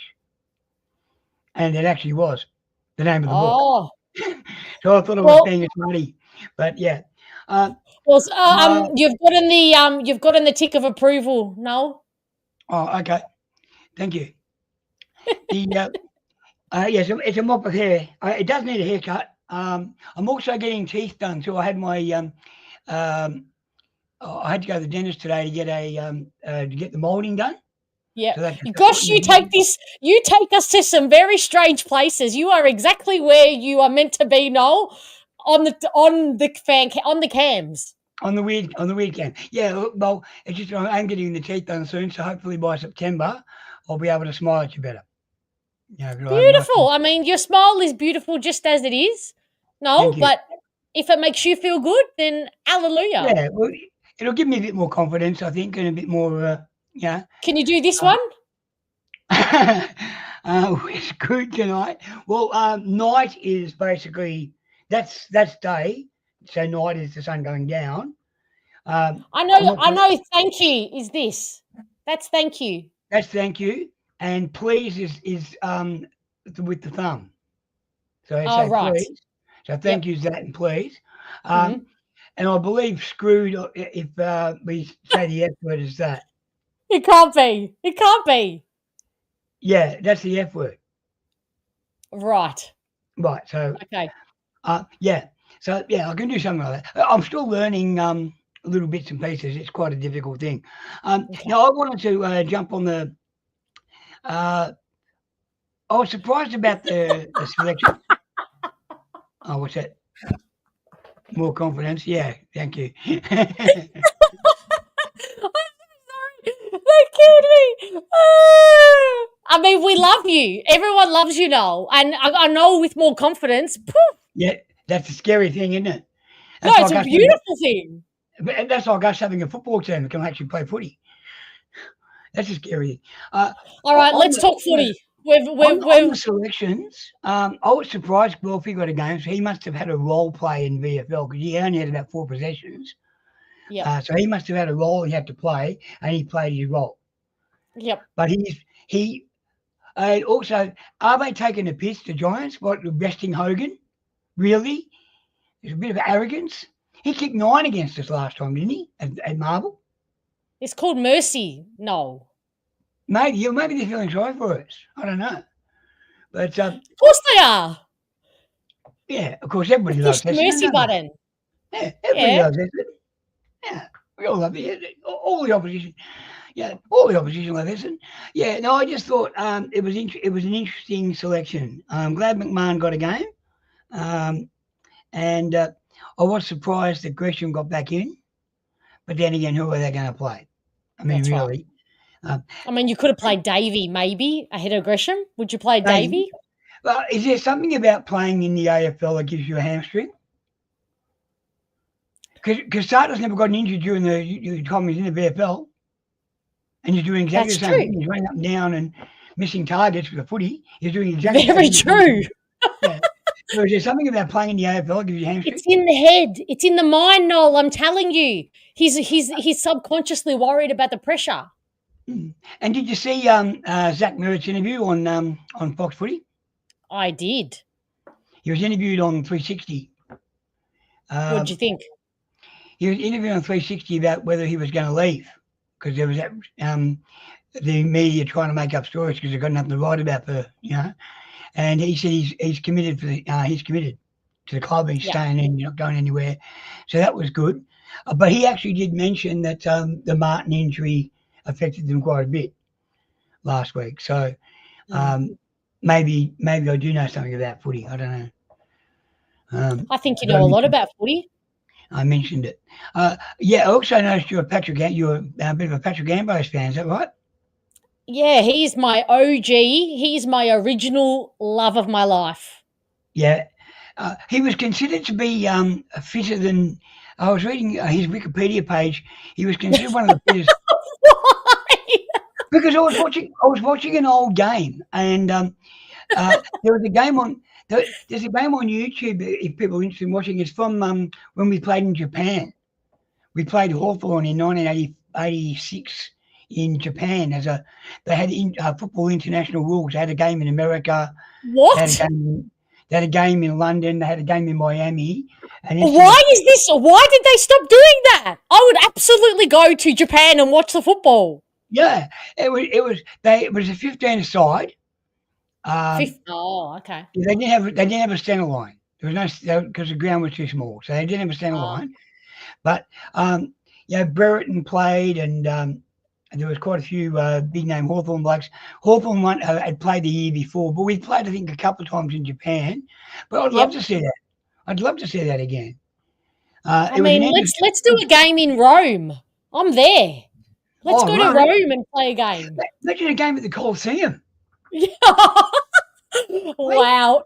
No, I cannot tell you how much I love you. That's it, taking us into the right, yeah. Well, they took the Christians to the Colosseum with the Lions, didn't they? So we can play the Lions over there. They could maul us. They could maul us at the Colosseum. That would be perfect. Oh my God! I think all the gladiators would be rolling in their grave if they saw. That would be a biblical event, wouldn't it? Hey? Wow! Imagine an epic disaster right there, filmed in glorious 4D, 4 HD, whatever they call it. 4K, Noel, 4K. Yeah. I'm not up with all the technical stuff. Yeah. My internet's been weird. It cuts off at certain times of the day or night. So at the moment I'm fine. But is that because your neighbour? Is that because your neighbour cuts the cord? Yeah, I did mention that. No. He's more worried about the hole in my shower floor. Apparently, whenever I take a shower, the water's going in his shower. So. Well, at least it's going into somewhere that's wet. What does he want? Who gives a shit? Just get in the shower, use my water. Yeah. It's called recycling. Yeah. No. Exactly. I just think it's a good team. I'm not tipping Essendon, but I think we're a chance. We're a bit of a chance. We might be a bit of a chance. But what? I don't know if you watch. I think it was either the Sash or the Don Pod. It's one of those I also like listening to occasionally, and they were saying that we should forfeit the game against the Suns. Just say the plane broke down, we couldn't make it. Right? Because what would be the point? By the time we get to playing the Suns, we'll have everybody on our list to have had a game.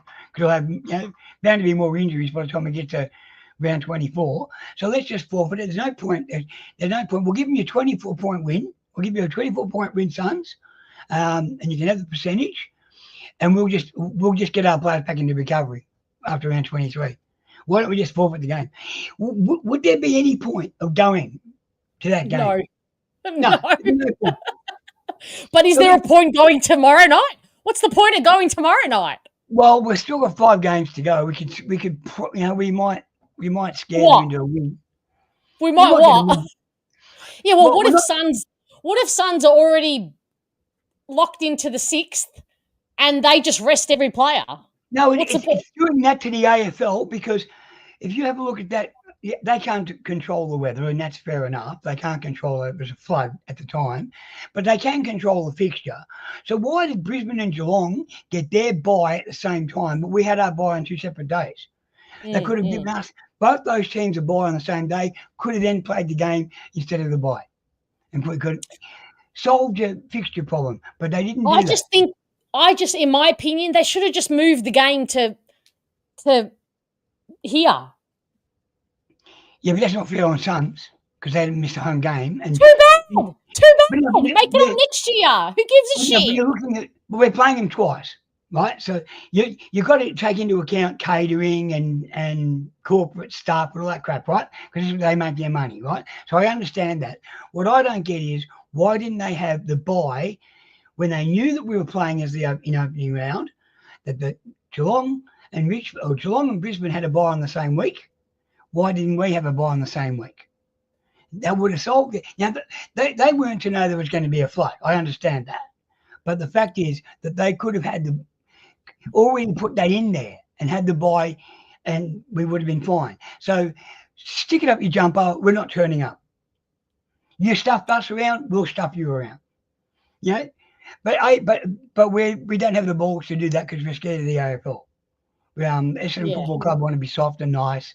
They want to be nice to the AFL because of what happened, back beforehand. Yada. They still talk about.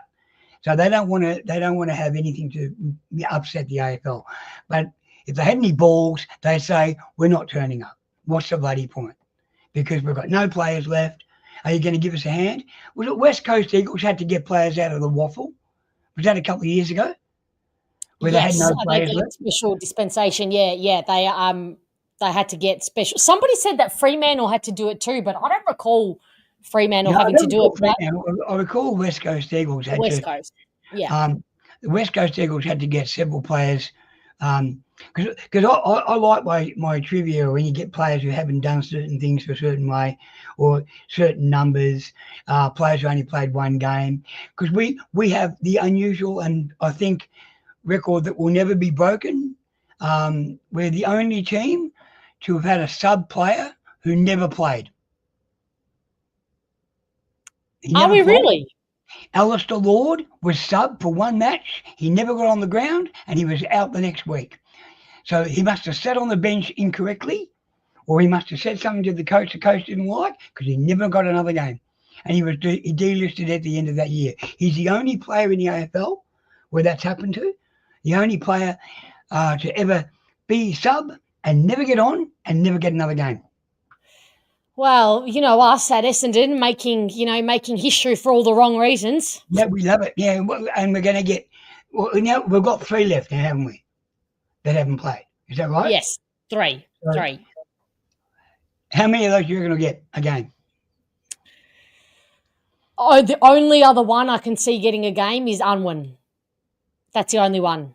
Yeah, Ewan looked pretty good the other day, and yeah. Someone's mentioning about Kevin Walsh in that game. I don't know who that is. Kevin Walsh was he played in our premiership side in 84 and 85. Was it? No, 93. Yeah, I wasn't born then, so I don't.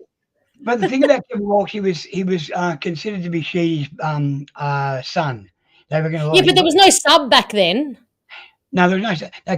Kevin Walsh got games when people thought he didn't deserve it, but he was probably one of our best centre half backs we ever had in the competition, and I'll die on that hill. Sorry, but up on Windy Hill we had to sign the Kevin Walsh fan club. There was about 12 of us when we started, and I think there was about 200 when we finished. Right. He would every year at Windy Hill we'd have a dinner with him. He always had chat. He's an absolutely lovely guy. In that Japanese game, he couldn't play, so he was quite a special commentator. It was a great to hear him speak about football because he was playing at the time. So it was great commentary. And he's now a champion. I think he's volleyball or something like that. He does that now. But look him up. He wore number 30. Hey, Langy, how are you? This is in regards to Alistair Lord. Did he sit on a nail and get injured on the bench? Thanks for joining us, Langy. Yeah. Sorry to interrupt you, Noel. No, that's right. Yeah, well, Kevin, there was no sub, so there were players that, back in the day when they had 19th and 20th man who never got on, but they got to play again. My teacher from my primary school days, he played during the Dick Reynolds era. He played in the 59 grand final. And 80% of the time he played, he's either the 19th or 20th man. So he basically, so I had a few teachers who were footballers. We had Jeff Southby in high school, who was he's in the Carlton Hall of Fame. He's one of the best fullbacks to ever play. Is this true? His daughter was a champion netballer. Represented Australia in netball. Kevin Walsh did warm up kicks for the game, and the reason he did was because of his job. He couldn't train with the players during the normal training time, so he would come in and do special training sessions because he actually wanted to play and he was freaking keen. So I think we have a Kevin Walsh runner of the Kevin Walsh fan club sitting with us on the cams tonight, everyone. Well, I wasn't the leader of it. Big Will was, but Sounds like you're a groupie. oh, yeah. Look, I always liked the players that were the lesser lights. You know, everyone was Tim Watson and Terry Danaher and Simon Madden, and all that. But I liked the Stephen Careys and the Wayne and the Patrick Ambroses and the Mark Bagleys. Yeah, those sort of guys were the guys I like. The triers, the battlers. Because I see that as in myself. So I like the battlers, the triers. Yeah, we're going to get by we've got this much ability, but we're going to use every bit of it to get across the line and be that loyal person for your footy club. And they're the guys. You know, all your glamour boys. You can have your glamour boys. I don't care about them. You know, that's why all my OGs have been. That's why all my OGs have been the lesser likes, the tough Patrick Ambos. Jake Kelly. All right, last question for Noel. Go Solution. There you go. Yes, Shane Hurd, definitely a Shane Hurd fan. Shane Hurd was the secret weapon in the Victoria when they used to have state games. They used to have state games. Kevin Sheedy was the coach of one of the state teams, and he stuck Shane Hurd in the side when he wasn't selected. Because he had a job for him, and he put him in the side, and he represented the club very well. And Neil Clark was another one. Very sad about Neil Clark. He was a lovely man, but Look, I won't mention it, but you can look him up. But he was a lovely fella. I'm the same as you, Fiona. I prefer the battlers, David. Yeah, Dennis has got a good suggestion for our battler lesser like fan club. Dean Solomon's a good one. Yeah, like Dean Solomon was a bit more. He had a bit more class. I think he had a little bit. He wasn't. He was sort of in that line. I would have put someone like David Grenbold in there. Okay, but can we come into the era that I was born? Who else fits that? Right, let's go era you were born in. Which was what 5 minutes ago or something. I'm taking that as a compliment. No, it's all good. I'm not giving you any hints about the era I was born. Not that I care. You know Heath Hocking? Yeah. Yep, Heath Hocking's in that category. Yeah. Not glamour. Hard at it. Knock around bloke. Yep. I put Heath Hocking in that category. I'm just trying to think of a few others that were. All right, Noel. Well, maybe anyway, you think of some more. Yeah, but to think of some more and come back with them. You're going tomorrow night. You said I might see you there. I'm suffering it like everybody else, and then I'll get my. I only live down the road. It's like Marble's pretty edgy for me. I'm also going to go to the VFL on the Friday. When's the VFL? The VFL's playing on the Friday or on the Friday or the Saturday. We're playing the next day anyway at Windy Hill. Somebody tell me, is it Friday or Saturday, please, and the time? Please tell me in the chat. Yeah, it's 2:30. I think it must be. I think it's Saturday, but we're definitely playing at Windy Hill. And okay, tick that it's actually on a different fucking day, so we can actually view it.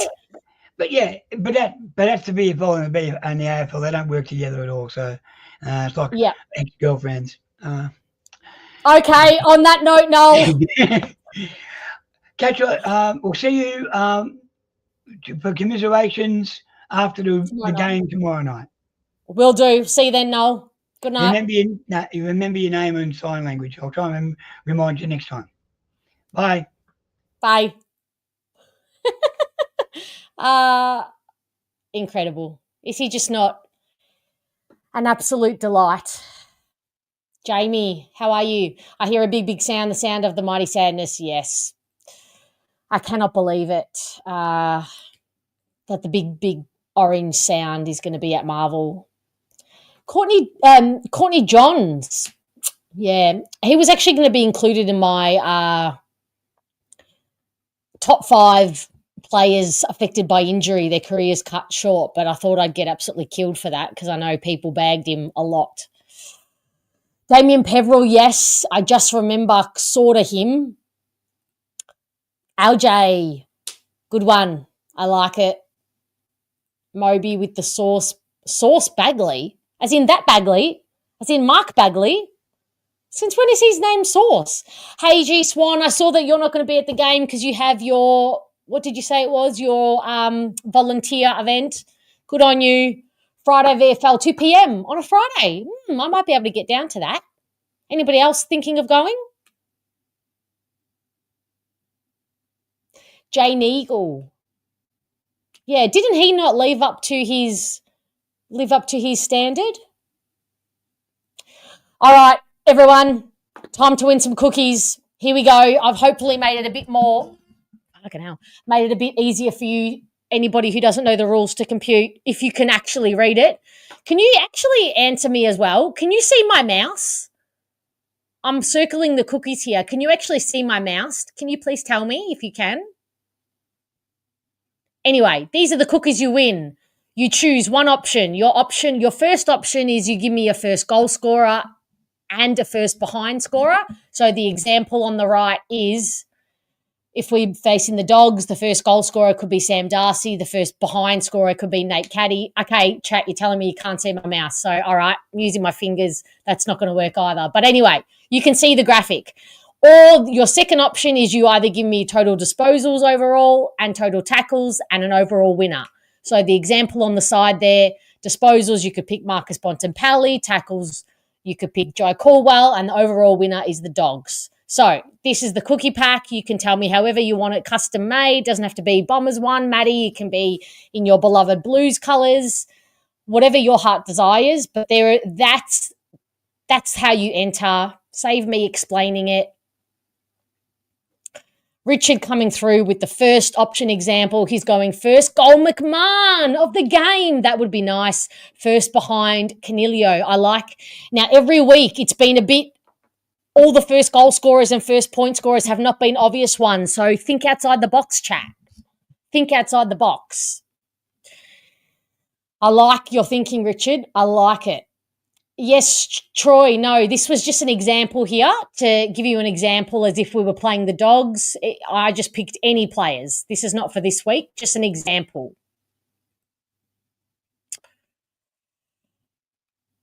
Oh, yeah, very probable, Mobes. Very, very probable. Everyone's going for the goal option. Nobody is confident in their ability. Hey, Tom, how are you? You're going green. Yep, very probable. And see, this is an example. Tom is thinking outside the box. This is what we like. I like this. I mean, who would have picked Ben Hobbs for the first goal last week? No one. That might be skewing just a little too far outside the box, DC. Another DC in the chat tonight, Darren. Oh, LJ coming through. I like it. Total disposals, Merritt. Total tackles, Jake Riccardi. Jake Riccardi for total tackles. Like it. Outside the box. Like it. Overall winner, GWS. That's exactly how it's done. Well done. Hey, Pete, how are you? First goal, McMahon. First point. Ooh, lots of people confident in McMahon. Would be nice. That would boost the morale, wouldn't it, chat? Yeah, I like it. Hey, Anna, how are you? Stringer, first point, McMahon, first goal. I can get behind McMahon, first goal.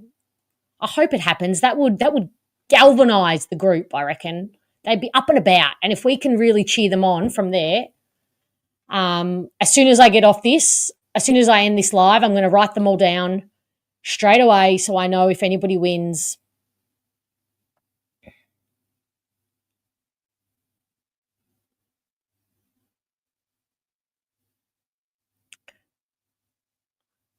I know, me too, Pete. Only because it would be so good for their souls, and supporters' souls, but mainly the group. There's such a dark cloud at the moment. It would just be nice. I really don't think it's going to happen, but it would be nice. Maddie, what you got? First behind Merritt. Oh, Green, first behind.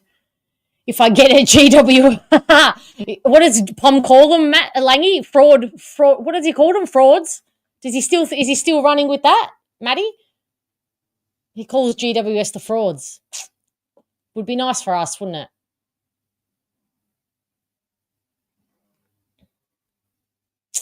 See, another good example. Love it. Tackles Toby Bedford. That's a good one. He's underrated, very underrated. Oh, my God. The more you list all these GWS players, the more I think, oh, my God, there's another dangerous one and another dangerous one, and we have to watch him, and we have no players who can watch him. And oh, God, you know what? I'm just going to go to the game and just expect the worst. That's all. Hey, Christopher, disposals Whitfield. Oh, God. I reckon that would sign Mac Guelfi's papers, wouldn't it? If he got the most disposals. Tackers, Durham, yep, good. Gold Coast to win. Don't know how that would happen, but I think you mean the GWS, so I'll pop that down if you want to confirm, just so I got you correct. Dennis, I like it.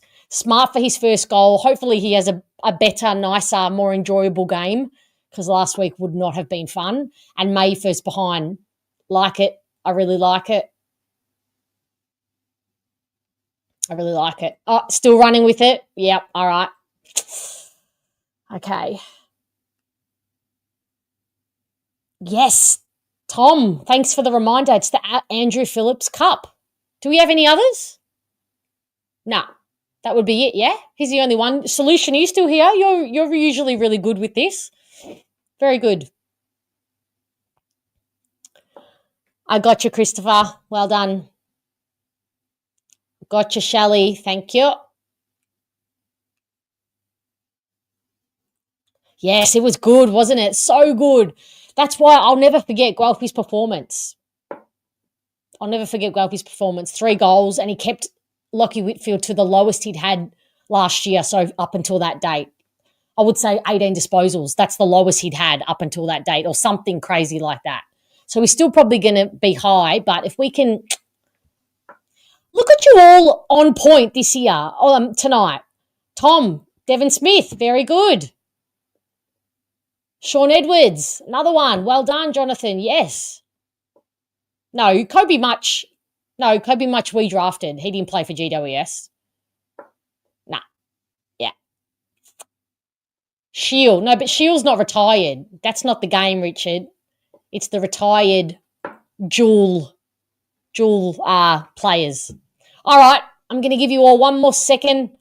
I think everybody's got their picks in, but if you haven't, this is the game.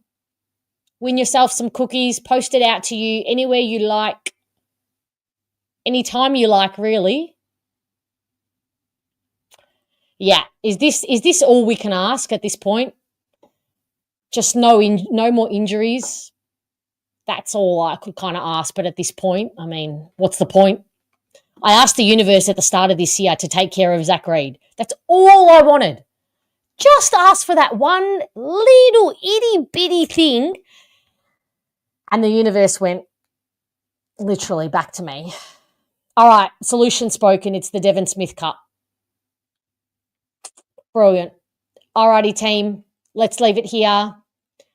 Please, if you haven't, please do that if you are here and you have not done that, because I have just found out that YouTube has a function where you can disallow people, or only people can contribute to the chat if they're subscribed. And that is going to be my next, I'm putting my foot down, and that's going to be the next, way I go. So please subscribe, please like. Okay, what's your last question, Pete? Sorry. What's the question? Oh, LJ coming through with another. James Stewart. We have so many. Goodness me. Who will be on stringer? Okay, Don Caldwell, who's on stringer again? Who did you say? Chat? This is how my brain's working. Laverty. It's not going to be nice, but that's probably the reality that we're all dealing with, isn't it? Okay? All right, everybody, whoever is going to the game, have a wonderful time. Get to the game if you can. watch the kids, pray for no injuries, and I'll see you tomorrow night. 10:40, I've got down there, maybe earlier if I can get out and get home quick enough. 10:40, I will see you then. Have a great Friday and please subscribe. Take care. I'll see you soon, guys.